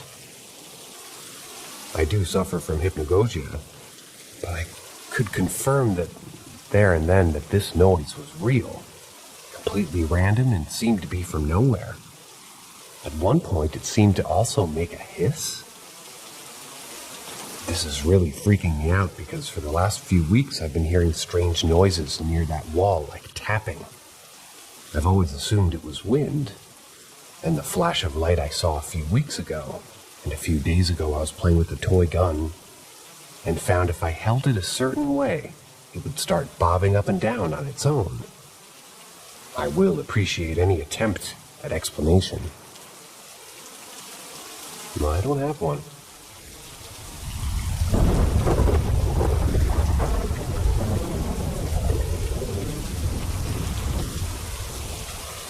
Well, I remember it was 4 years ago at night. It all started with watching the Ghost app on YouTube for fun, then watching them sponsoring the Ghost app that communicates with the paranormal. In a text message and highlights the shape, here I thought it's fake, because they were using it for an advertisement so that they can, make money off of that. So I did download the app that they recommended, installed them, points my phone around my room, then suddenly it's showing there is a ghost in my closet. The app was supposed to highlight the shape. However, the text only appeared as hi, as like it's trying to speak. I ignored it because I thought that app is fake, that living off the money, so I uninstalled it and then went to sleep. A few moments later, I felt like someone was watching me and my body getting colder under the blanket. I didn't open my eyes, but I felt that someone was near. My mind spoke to me like a person next, but I'm deaf. It was telling me to not put my feet out of the blanket as my feet urged me to get out. My feet stretched out of the blanket, then someone grabbed my feet and dragged me out of my bed. It happened so quickly, so I grabbed something around me. The only thing that I could grab was a Chinese chopstick so I could stab someone that grabbed me. But I looked up, and there was nobody in the room except me. I reckon it tried to grab me toward the closet. After everything happened, I just realized that they don't need to cast a spell on everything like Ouija boards. When we call anything that relates to ghosts, it's like we can summon them through the item. I admitted this did freak me out. If anyone asks me to play with the occult, then I would decline politely, because those things can be ending up horrific like Ouija boards. I'm done with the occult and vow that I'll never go back, ever.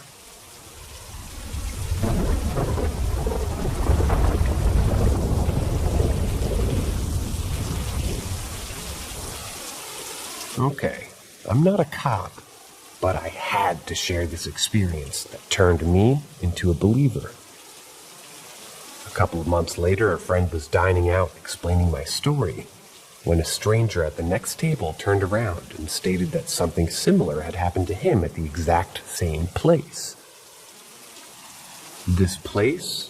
The Lyman School for Boys, Westboro, Massachusetts mental hospital, whatever you want to call it, is known to be severely haunted. But I didn't believe that crap, no way. So I go there to have a couple drinks with a friend. We get into an argument. He leaves. Buzzed me, decided to light a fire about a quarter mile from the crematorium, alone at 2 a.m.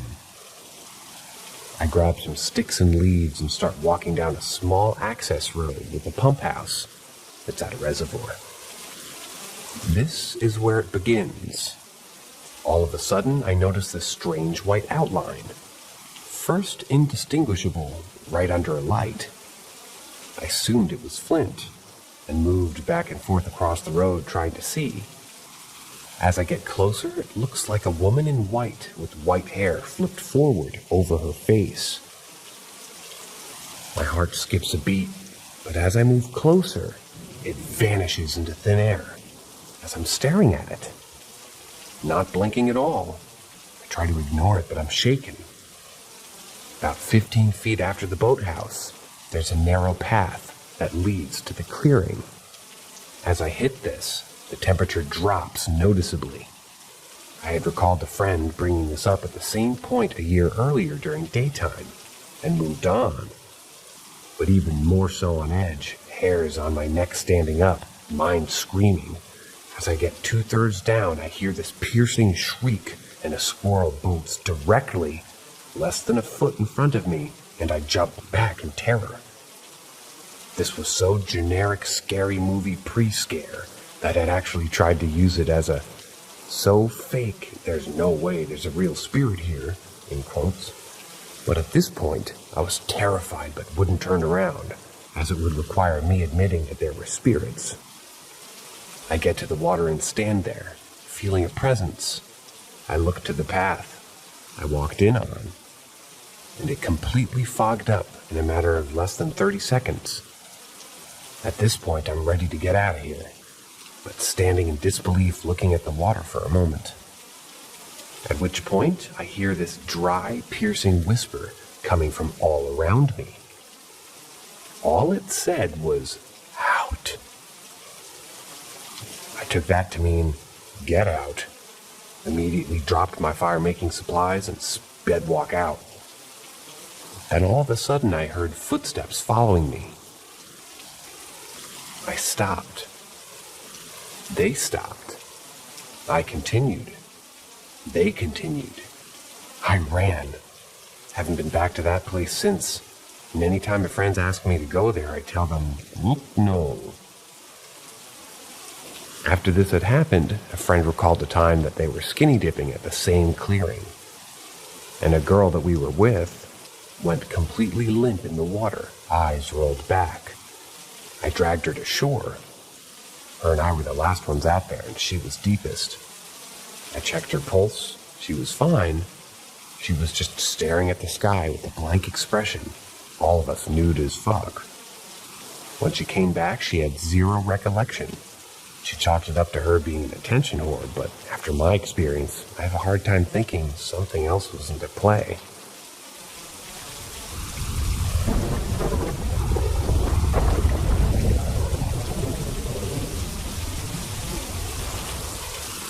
When I first bought my old house, I had to have extremely annoying housemates to help pay the bills. One night, me and a housemate number 1 were sitting on opposite sides of the lounge room watching the TV when I heard the unmistakable sound of knuckles on glass. Knock, knock, knock, in short succession. The sound seemed to come from the window behind the TV. Housemate number 1 and I looked at each other. "Someone is knocking on the window," he said, looking at the window behind the TV. "Must be number 2 housemate," I said. We continued watching the TV. Next commercial break, I got a torch to investigate. I tried to walk down the side of the house, but it was a solid mesh of spider webs because nobody ever went there. Like solid. You couldn't even chuck a tennis ball through without hitting one. I got a stick and cleared my way through the window. Then I shone the torch down the opposite end. It too was a solid mesh of spider webs. There was no way anyone could have walked through there. But me and number one housemate both heard the sound and both agreed it was coming from a window that was between the two of us. The other rooms had windows too, but we both agreed it was coming from the window closest to us. If it was the other room, it would have been closer to one of us.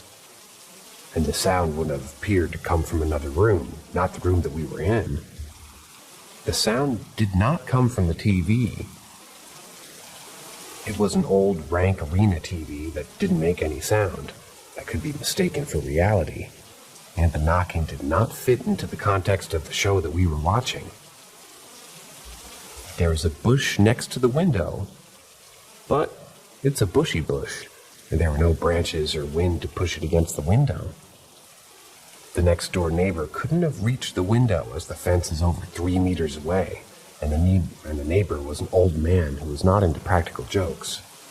It wasn't the sound of a bird. We both agreed that it was the distinctive sound of knuckles knocking. Besides, a bird hitting a window makes a single thump noise. It's been 10 years since I bought the 1920s house. I haven't heard the sound before or since. Nothing else unexplainable has happened.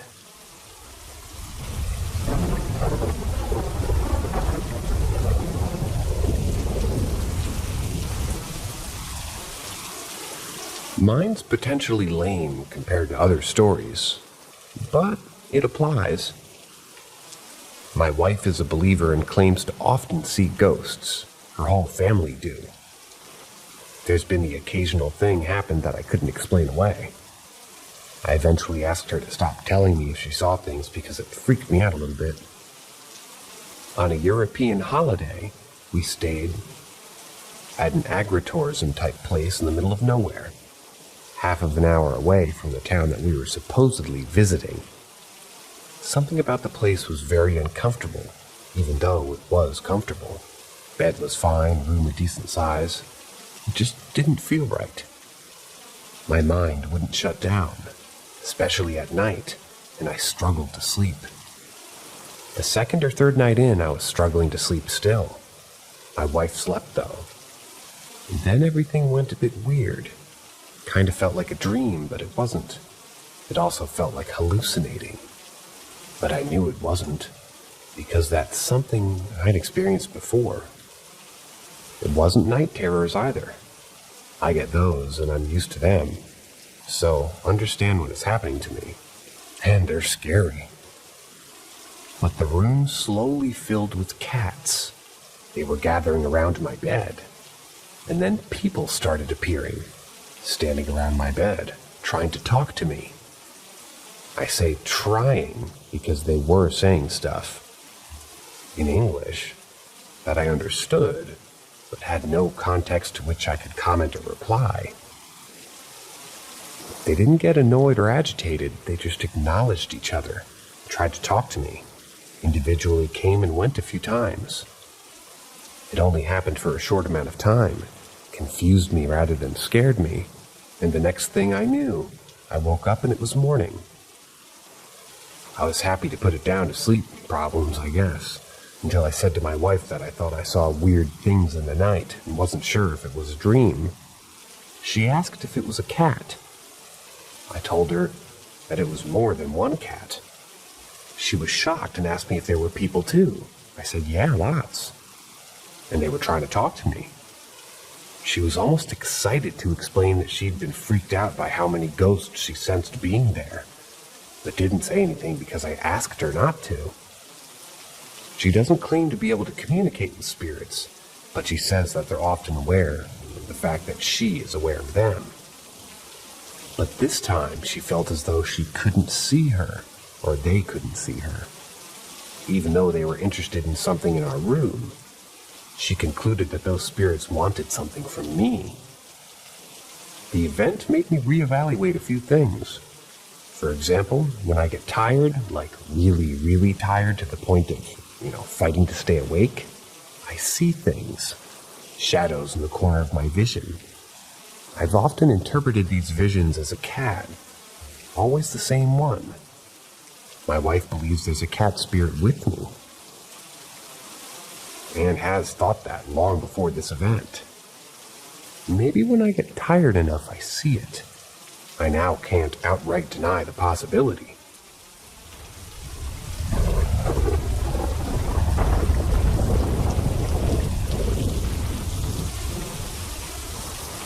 My home we bought is haunted. And it's been interesting, because I'm an astrophysicist by trade, and it's been interesting to take what I know to be true in the universe and place that with what me and my family live with. All that being said, we adore her. I had probably the friendliest, most helpful ghost in the world. When we bought the house, we knew it was funky. Even weirder is 3 days after we moved in, I realized that I had seen this house before from the angle I was sitting on my couch. And it was in my dreams over various years. Anyways, the first thing we noticed was little things. If we left lights on, they would switch off. You would hear the click of the switch. I heard walking around in my son's room one day. Didn't think anything of it for a full 20 minutes, and then realized, fuck, I'm home alone. Like I heard this door open and walking around. Okay. Spooky but harmless. If we lose something, and we audibly say it's missing within around half a day, will be found in plain sight on a table or a couch. We always say, thank you. Our cats will arch up and purr like someone's petting them. My daughter's been tucked in before. She thought it was me. Nope. We love her. The only thing we have issues with is no laundry machines past 9 p.m. We have front locking motors. Once they're started, it's a bitch to get them open. If someone starts late, you'll come down to the door open and the machine off. Only past 9. So now we just respect it. I don't know who she is, but this is her home too. We love her and we say thank you and talk to her. All of us do. Guests have told us our house is haunted without us telling them. My all-time favorite story is I have a friend who doesn't believe in ghosts, and she spent the whole day talking mad shit.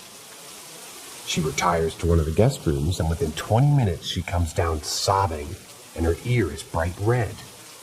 She was half asleep and she heard soft movements, and the whack, someone flicked her ear. She doesn't talk shit anymore, or stay over. That's the only time Our Lady's been aggressive, but I'm glad she's here. She and her family now is kind of creepy and weird and dumb as that sounds. She's our family.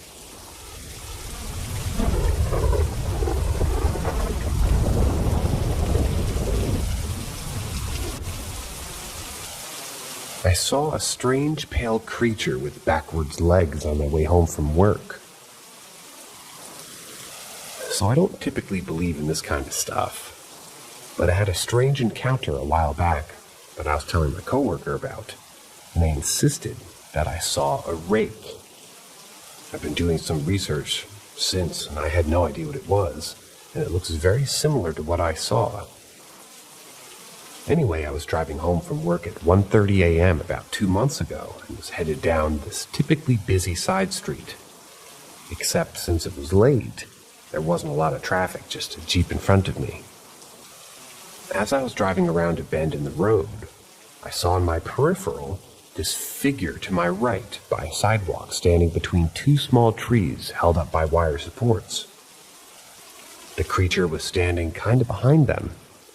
At first, I thought it was just a big, slender dog, like a white greyhound or a Great Dane that escaped, and seemed to be standing and barking at traffic by the sidewalk. I only noticed it as I began to pass it. But as I passed by, I quickly noticed that it appeared to have a humanoid-shaped head with black eyes, a hunched back posterior, and a long, stretched mouth like it was screaming. I was going about 45 miles an hour when I passed, and it was dark out. I thought to myself, yo, what the fuck was that? So I slowed down quickly to look back, and in my mirror I saw the creature turn around and run toward the wood fence. But as it ran, I saw how tall and slender the creature was. It seemed pale with a kind of anorexic appearance.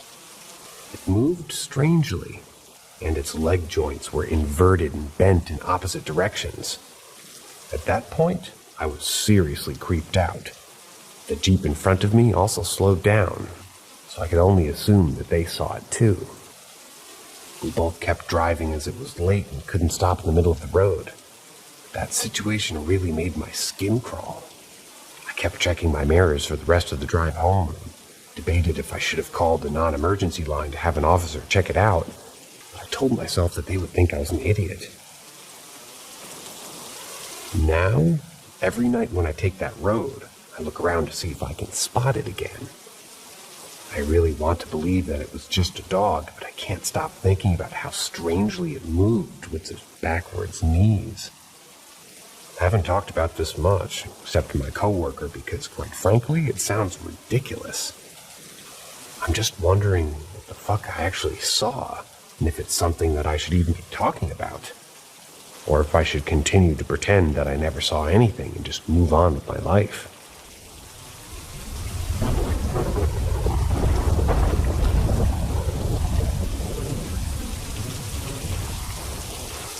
Please be kind. About 3 years ago, we had started working from home due to COVID. It was around June. I took my lunch at the usual time around noon.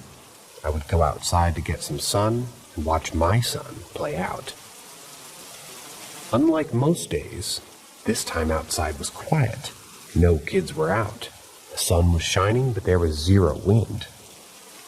A lady was sitting by the benches, where you sit to eat. I noticed her because she was the only one out there. She was facing my direction with her to the table. My son wanted me to record him, which I was. And at some point, I hear something, and my eyes, being stuck to my screen, noticed my son looking toward the benches. He had stopped doing his ninja moves and looked confused. I stopped recording, and in a moment, a black lady was walking towards us. She walked behind around my son and stood there. Now I will describe her. The white part of her eyes were yellow. Her teeth were yellow. And when I say yellow, yellow, yellow, she had this smile like petrified, like emotionless. She was wearing this dress/robe and matching turban. The fabric was white with a lilac color, a very small geometric pattern. She said, "Take a picture." I said, "Excuse me?" She said, "Take a picture," while she showed me something in her hand that looked like a AA, like a very old phone. I'm not really sure. I thought that it was weird, but I agreed. I pulled my phone, that at this point was locked. I put it in front, and there it was. She was not on my phone. My son was there standing alone in the phone. I felt paralyzed. It took a second, and I just looked. She was there, but yet not on my phone. I saw my surroundings melt, almost like a movie. I slowly got near my son that was next to her. I ran so fast, I looked back 2 times. She didn't even blink. She was there with her frozen smile looking at me, watching me run, completely terrified. Couldn't speak for about 30 minutes. I remember thinking in my head that I'd lost my mind. My other 2 kids and sister were home, and I could only repeat, she was there, and she wasn't there.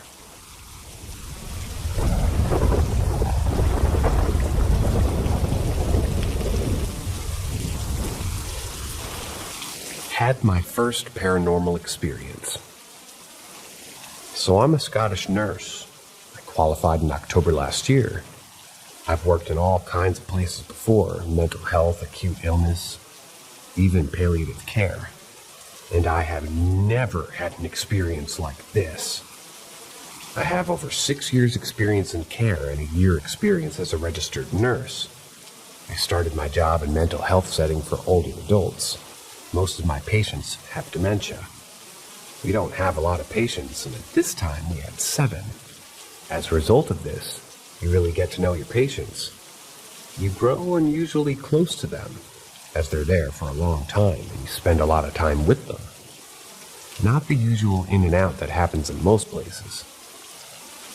I happened to complete my final nursing placement in this clinical area and then took a job.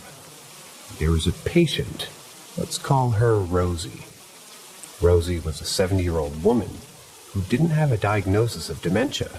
In fact, she was the only patient who didn't. Rosie was diagnosed with bipolar disorder and emotionally unstable. They also queried Wernicke's disease, as she had a previous history of alcoholism. Rosie had ongoing issues with her family. She was a lonely woman, and her story really breaks my heart. She could be very demanding of nurse staff's time and attention, and could also be emotionally abusive towards them. Regardless of this, we cared for her day in and day out, as you do when you're a nurse.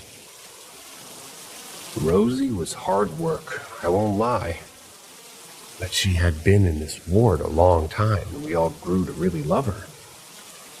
We were all kind of the only people that she had to talk to. You can call it inappropriate if you like, but we grew more like family and friends than patient and nurse.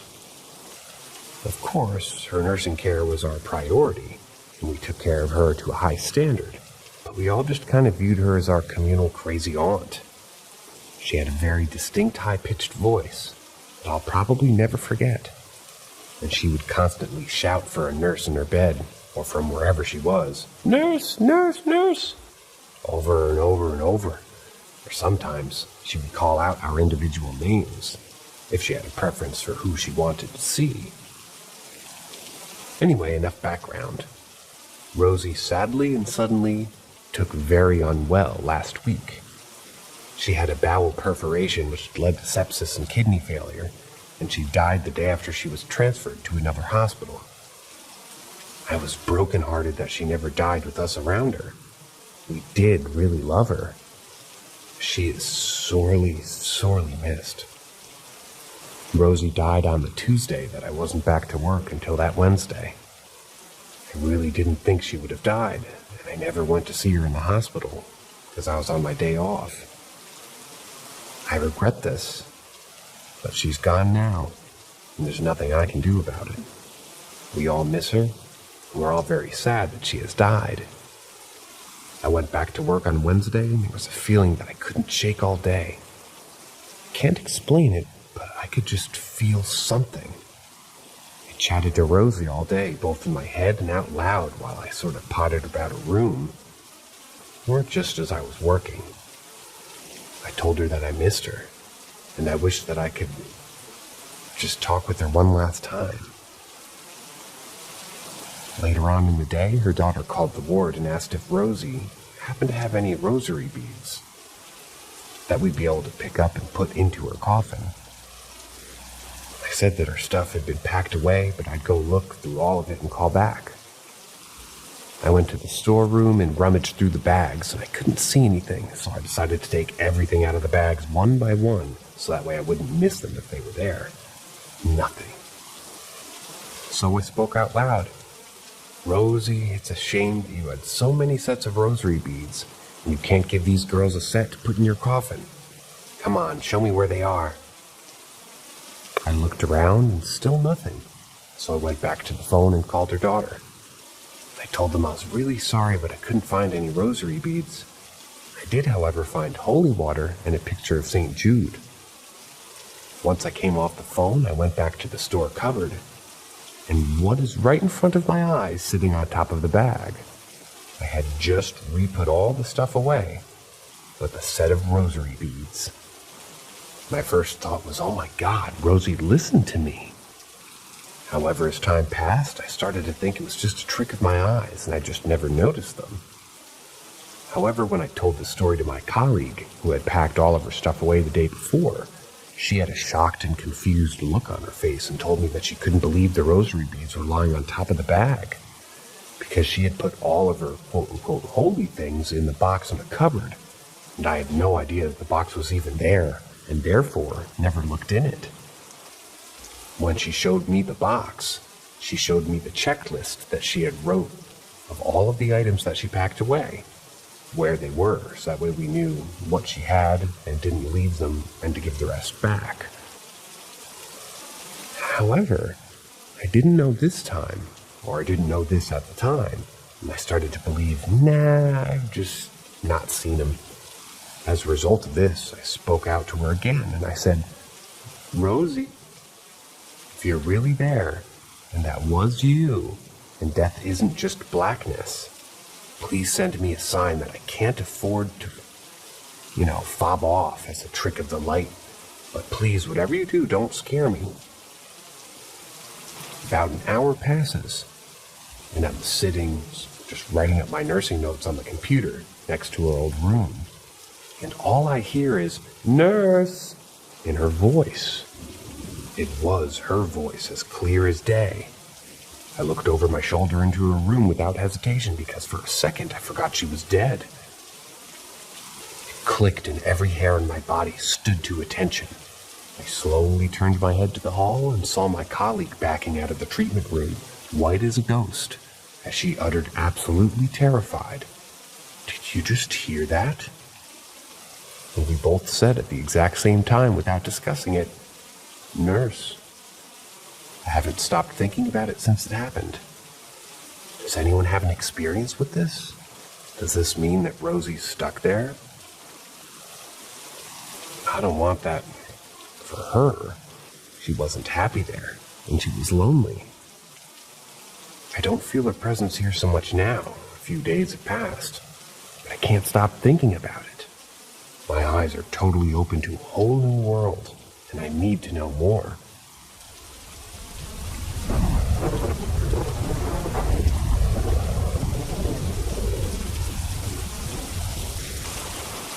I've experienced seeing a doppelganger of my sister's twice.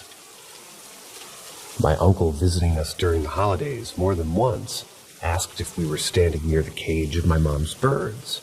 And my sisters and I say no, because we're all watching TV, usually during late afternoon hours. What really shocked me to the core was seeing a doppelganger of my sister, and I chased it. I don't quite remember why I was being loud and making a ruckus in the house as a spoiled third grader, but I do remember it has something to do with my sister and her bracelet. It was time to eat lunch. My sisters were nowhere to be found, and I was pissed. I went outside and started calling my sister's name. I hear someone answer in the kitchen, but my sister suddenly ran away from me and went straight to the bird cages and behind the house. I was very angry at this and started running after her. But what was strange was no matter how long I ran, it seemed like I was stuck in the same position I was standing before I ran. It was like the cement I stood on stretched and stretched while my sister, quote unquote, ran with her back facing me without moving from her position as well. I was confused by this and soon ran out of breath. When I stopped suddenly, I snapped out of it, and my sister finally started moving from her place and disappeared behind her house. Funny thing was, I keep saying my sister's name, and my sister's voice from the kitchen was no way my sister that went through that wall. My real sister and my other sister were both in the kitchen.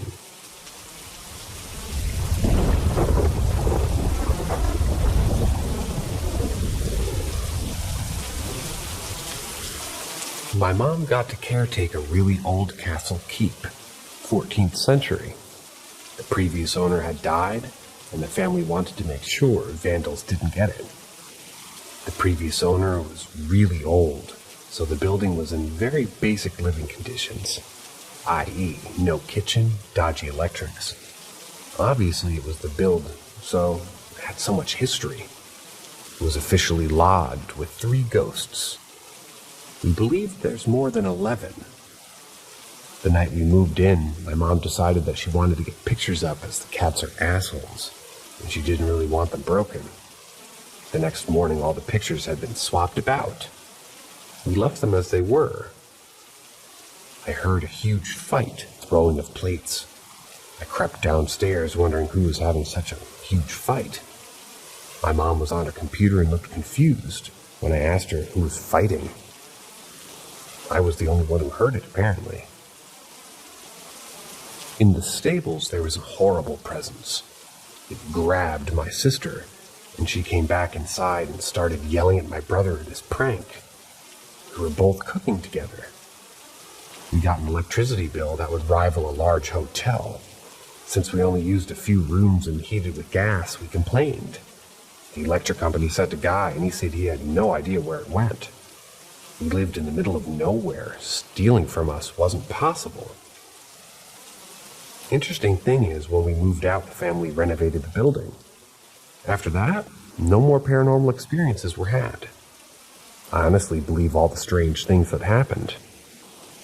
So much on a daily basis that maybe it fed on the electricity or was amplified somehow.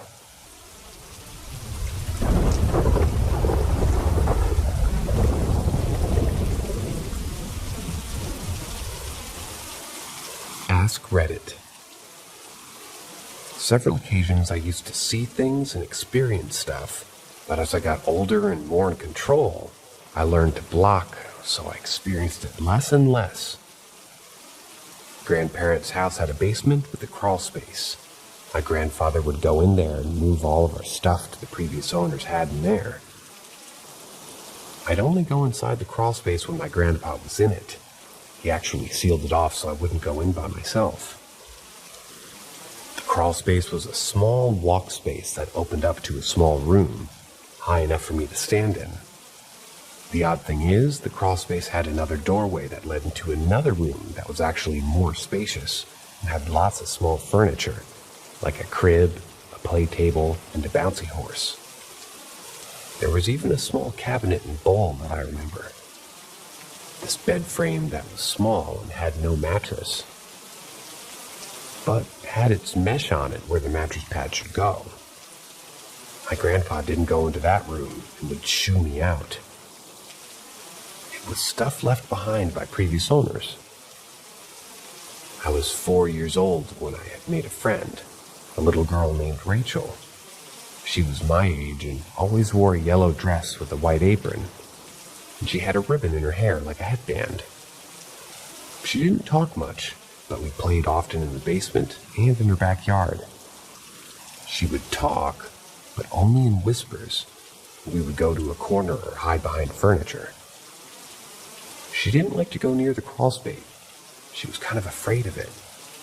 One day I tried to convince her it was safe by going inside myself. I went in and thought to show her the room with all the kid-sized furniture. She grabbed my hand and pulled me out of the room, shaking her head, eyes wide. Something jerked me back away from her. I looked back. It was a man with long, dirty fingers and wild hair covered head to toe in dirt. And when he smiled, it was all fangs. Ran out of the crawl space screaming into the backyard. When my grandpa came rushing up to me, I explained what we saw. He went into the crawl space with a determined look, then pulled out all the junk in that room and aired them out into the sun. He then packed that room with insulation and boarded it up. I never saw the man again. But I also never saw Rachel. In fact, my family never had seen her. They say she was my imaginary friend, and I began to believe it. It wasn't until my 20s when my uncle revealed that when he used to babysit me, he once heard me talking to Rachel. And when he glanced over, he did see me talking to an outline of a girl glowing in a yellow dress. 2. When I was 10 years old, one of my houses my parents and I had moved into had a basement, and it was deep under the house. It covered the whole floor plan. My mom would go do laundry down there and would often notice all my old toys scattered on the floor from the storage boxes. She'd assume that I was downstairs playing with them, and call me to go pick them up. I would, but I didn't play with these toys. They were all old, and I was always outside riding my bike with my neighbors. My mom figured out that it wasn't me spreading out the toys when she saw the old tricycle moving by itself as she was loading clothes into the dryer. And I wasn't in the basement with her. She just said in her best mom voice, "Don't try to scare me down here." And the tricycle stopped. I came face to face with the ghost when I woke up one night in my bedroom to find a little boy kneeling beside my bed and staring at me. He had his forearms resting on the mattress and was like leaning his head on the side of one of his forearms. I first thought that it was one of my cousins who's around the same age, so I sleepily say, "Hey, you come to sleep over?" When the kid didn't say anything and just kept staring, I leaned my face in real close, as in nose to nose close. That's when I saw that there were no whites in his eyes, and I could kind of see through him. I pulled away and then hid underneath my covers. And moved out shortly after. 3. 12 years old. Brand new house. Sitting at the dinner table with parents. Stepdad starts to go to hit me with his elbow, so I flinch. When I was smaller, he used to try to rip my face off. But since I was bigger, he just intimidated me with the fear of a potential beating. My mom was sitting across from me and sort of massaging her forehead. I could tell that he was talking shit to her, but she wasn't really taking the bait. It angered me. His voice, her silence, her whole situation. I could see my mom beginning to unravel, though, and she let out this sudden growl or roar, and at the same time I felt something hot like a curling iron close to the scalp, and several plates, including his, shattered. Nice thick cracks. He quieted down, he touched my plate and the other one that wasn't broken. Then he got up, still mumbling, but I heard the breaking in his voice. I looked at my mom, but she ignored what happened, so I did too. 13 years old, in a different country. Neighbors found a spirit board and began to play with it. I admit to making it move the first couple of tries. By midnight, the thing was vibrating underneath her fingers and moving even when we were half awake. It spelled out, "Come back to me." When I asked in a teenage girly fashion which guy was the most interested in me and why he was thinking about me, I didn't realize at the time that my real father, the estranged one, was looking for me and was still pinned to be reunited with me and my mom. We were 20 years later. When the gossipy girls began to use the board, the tone changed to threatening, but it calmed when I used it. It's not something I would touch again, honestly. 5. High school and college, 16 to 17 years old. I began to have flashes of things about people around me. I kept seeing things like a classmate talking to a man that I didn't recognize, and I finally asked her about it. She admitted that she was seeing a boy off campus, and he was older. I began to turn into some parlor trick. At parties, I would have people gather around and I'd read them, usually seeing a scene that they recently experienced that I wasn't present to witness, but they would always confirm that it happened. Then I started seeing things about my friends, but they couldn't confirm. I saw one friend with a guy that she didn't recognize, and I saw her pregnant, but she had no boyfriend and wasn't pregnant. Then I saw my best friend with this guy on a boat, and we both knew that she wasn't dating and couldn't swim. So I began to think that I was losing my touch and stopped. We graduated college a couple of years later. The girl that wasn't pregnant, she graduated 5 months pregnant and was engaged to the guy who moved in the same boarding house. My best friend wound up meeting her husband on a ferry. He won her over by promising to jump in after her if she fell off the boat. 20 to 21 years old. While the plane I was on was descending toward LAX, I looked out the window and vividly saw a giant city made of black mist looming over the city on the ground. I first thought it was smog or rain clouds, but the shapes were too angular, too condensed together, and the sunlight reflected on the surfaces very sharply. It looked like a giant stony skyscraper landscape. I still try to search for it again, but I can't see it anymore. But I'm pretty sure it was there. I wish I had the presence of mind to take a picture of it. 7. When I first moved to California, I visited Colorado with the family. I visited Coronado with the family. We walked through this fancy hotel. My cousins were leaning over a railing, overlooking a pool, and I was walking over to them to stand by them. I was gazing at the pool as I walked over, and I saw a tall, slender woman in this giant black sun hat and black lace robe at the end of the pool. As I drew nearer to the railing, she had slipped into the pool and began moving across the water like she was going through it. But it was odd because she wasn't moving her arms or swimming. When I reached the railing, I asked my cousins if they thought the lady was swimming weird. They asked, "What lady?" The pool was empty to them, but I saw the lady by the edge of the pool again, kind of lurking over it. Come to find out, the Hotel Coronado is famously haunted. 8. I tend to avoid looking into people's eyes too intensely, because I still got flashes of scenes.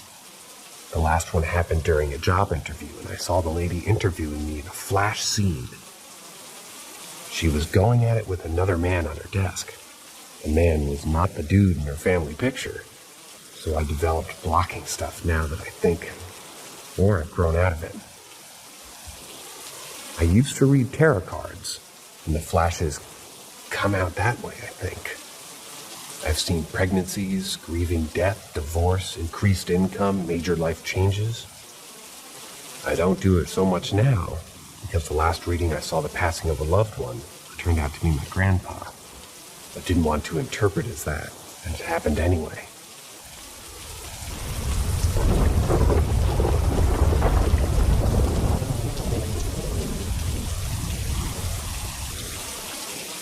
Ask Reddit. I lived in a 120-or-so-year-old house that was on its last legs when me, my mom, and little sister all moved in. We never learned a lot about its history, but now I wish we had looked into it more before we left. It had to be interesting. It was a basic 2-story house which had a hallway leading from the kitchen to the bedrooms, with the living room doorway being about halfway between both. And I very distinctly remember one day when I was playing with my PlayStation in the living room that I heard a bedroom door creak a little bit. I didn't think much of it because the house was very noisy and I was kind of used to it.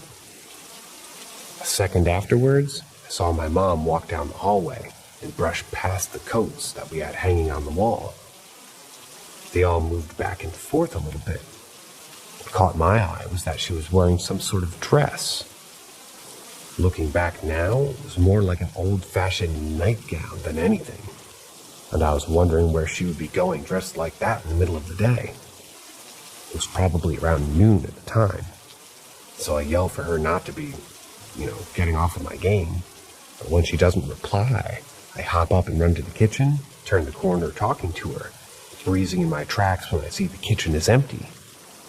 I sit there for a split second trying to understand what happened, when I remember that my mom was working today. She had been at work for hours and my sister at school. I took a sick day off and I was home alone. It made my blood run cold standing there even though it was a bright sunny day. I wasn't a very gullible person when I was younger. I was very skeptical in nature and would often argue with my mom when she claimed the paranormal as reasons for noises and such. And I was not so young to misinterpret the memory.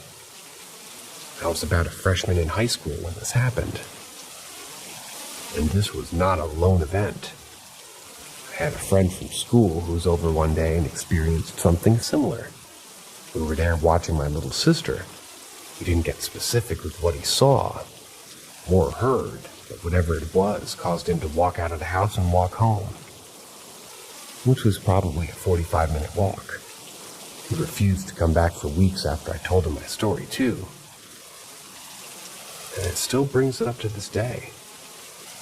The last impactful story I remember right now happened to a family friend. I was in the hospital for a few weeks, and while I was there, my dog was alone at the house. Something I should point out is that the house hadn't been cleaned out in years. There were trinkets and furniture in that house that were there when the landlord purchased it in the 70s and 80s. And the basement had newspapers dated from the 50s, and some even earlier in a big messy pile. We never cleaned it out because we actually found a lot of those items interesting. So when I was away, we had a family friend that lived nearby go to the house and feed our dog. And when she went, she saw the dog and noticed that he was distracted by something else. Then she heard the music. She swears to this day that she heard jazz music playing and someone humming for a few seconds after walking in. When I went home, she went back to reenact the scene. And when we went upstairs to where the dog's food would have been, she noticed something that she hadn't before. There was a desk sitting in the corner with a pile of old jazz records sitting on it. They all hadn't been touched in years and had dust on them. We mostly used the upstairs for storage since it was so cluttered anyways. But after that, she never came back to that house.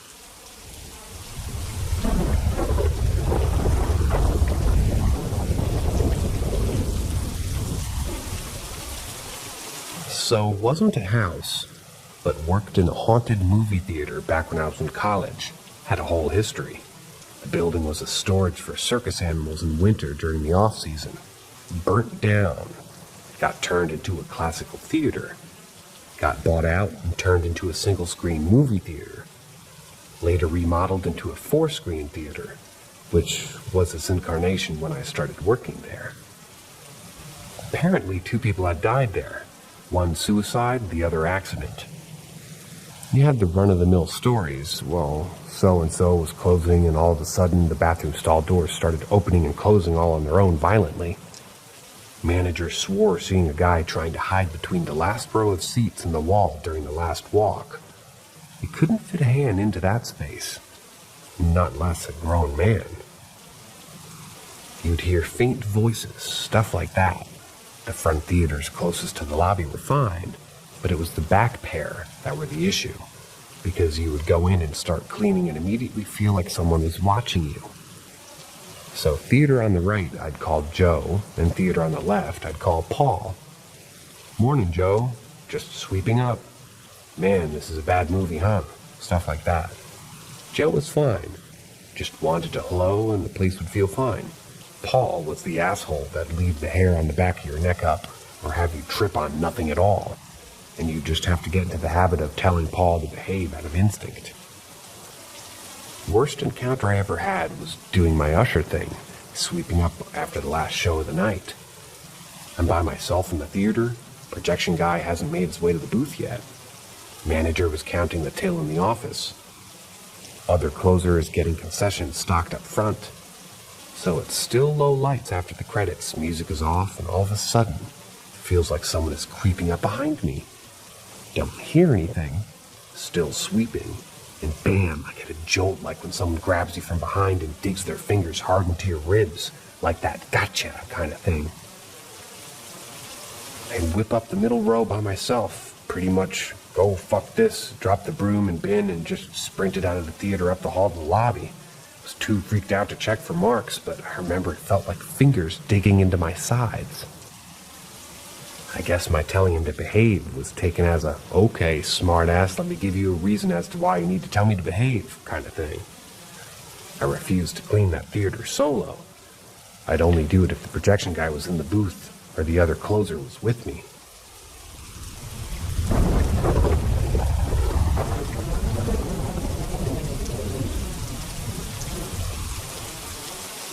Ask Reddit. Living in one right now. We moved in around 20 years ago.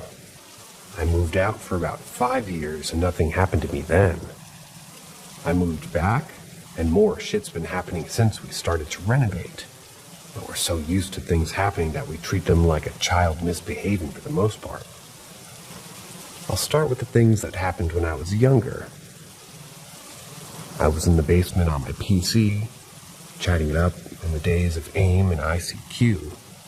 Something grabbed my ponytail and violently jerked it so that my head snapped backwards. I thought it was my dad, as he was the sort to sneak up on you, as you were engrossed or something like that.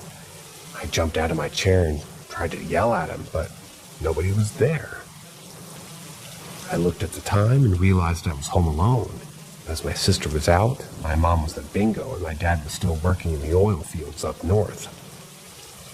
I snapped at the ghost to not do that again, but still made sure I turned on a few more lights. We have no air conditioning, so even though my bedroom is on the main floor, in the summers my sister and I would sleep in the basement because it was cooler. One night I'm on the couch and my sister's on the guest bed. I'm struggling to fall asleep, tossing and turning, so around 2 a.m. I roll over, annoyed, and I see a white, misty human shape near the foot of the stairs. I wear glasses, so I thought maybe it was just blurry eye gunk or something got in my eye. I try to rub them and clear them, and when I open them, the misty form is about 6 feet closer than it was before. I thought, fuck that. Rolled over to face the wall and shut my eyes. Didn't move until I fell asleep. There's a path that leads from the front around the side to the back of the house. There's also a gate that makes a distinct noise when the metal latch sort of catches. If we hear it, we know someone's here, so we can look out the windows to see who it is. Numerous times we've heard the latch and looked and seen no one on the other side of the house. It's even creepier in winter when there's fresh snow. We'll hear the crunch of footsteps in the snow, then the latch. More snow steps, then nothing. If we go outside to investigate, there will be no footprints. But one time the gate left marks in the snow from when it swung open. The lights in the laundry room. 2 or 3 times this happened. My mom was down in the basement doing laundry. She finished up, turned the lights off to the laundry room, and walked up the stairs. The moment that she took the first step into the laundry room, the light came back on. Terrified, she yelled for my dad to come down with her so that she wouldn't be alone to turn them back off. But once she was home alone, and she all but booked it up the stairs without touching them. My parents are huge on energy conservation. They always got scolded for leaving lights on, so this was out of character for her. The floating head. I was asleep in my room when I randomly woke up one night. Directly above me was a woman's disembodied head just staring at me. I stared at her for a few seconds to make sure I was seeing what I was seeing. Then I hid underneath the blanket and went back to sleep. After I moved back in, my dad died last year from cancer. We started renovations with some of the money from his life insurance. Since then, activity has ramped up. I'm a night owl, and on weekends I might not go to sleep until 4 or 5 a.m. One night it's 3 a.m. I'm walking through the pitch black house to my room. I pass the living room and a car drives by, just as I do, and the lights through the window alert me to the dark human shadow limping through the living room. I pause for a moment because when my dad was alive, he often got really bad, painful leg cramps in the middle of the night, and he'd pace around the living room to try to work them out. Sometimes I'd hear him from downstairs and come up and just get him some water, make sure he was okay. So he dies, and then I see this, and I just couldn't deal with it. I noped out and just bolted from my room. I slept with the light on. I got a puppy at the beginning of September. He's a little ball of fluff, and I love him. Last week, he was sleeping beside my bed.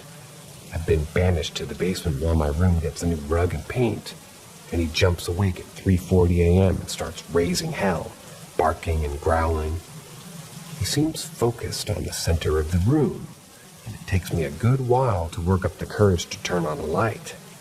But when I do, of course, nothing is there. Gambit calms down and brings his ball to an empty chair that we had brought down from the kitchen, which was getting new linoleum. Half of the kitchen and my bedroom are in the basement at the moment. He nudges it forward, then lays down and wags his tail like he wants to play. I turn on all the lights and get no sleep that night. 2 weeks ago, I jolt awake at 3 a.m. I'm groggy, half asleep, and there's a shadow right at the foot of my bed. Still in the basement, by the way. The shadow would be the perfect height of a grown adult if they were kneeling by the bed. The shoulders were quite broad, but it was just black, pure black, like a void. There's very little natural light coming into the basement at 3 a.m., but I can see how much it contrasts to the rest of the darkness.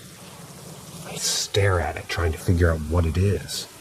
I sit up and lean forward, wondering why it isn't moving. I'm half asleep, remember? I try to touch it, but that doesn't work either. I slowly wake up and realize that, hey, maybe trying to touch the black void is a bad idea. So I roll over and go back to sleep, which seems to be my solution to all hauntings. There's more, like hearing voices and the pitter-patter of children's feet upstairs when it's 2 a.m. and no children in the house. The voices are rarely distinguishable. It always sounds like a muffled conversation is happening 2 rooms away. Although sometimes I think I've heard my name. My mom claims she feels someone in bed with her, when there isn't. The bed will dip, like someone sat down or something. She's also seen shadows at the foot of her bed, but she says that she can't move when she does, or I can. So I wonder if she has sleep paralysis.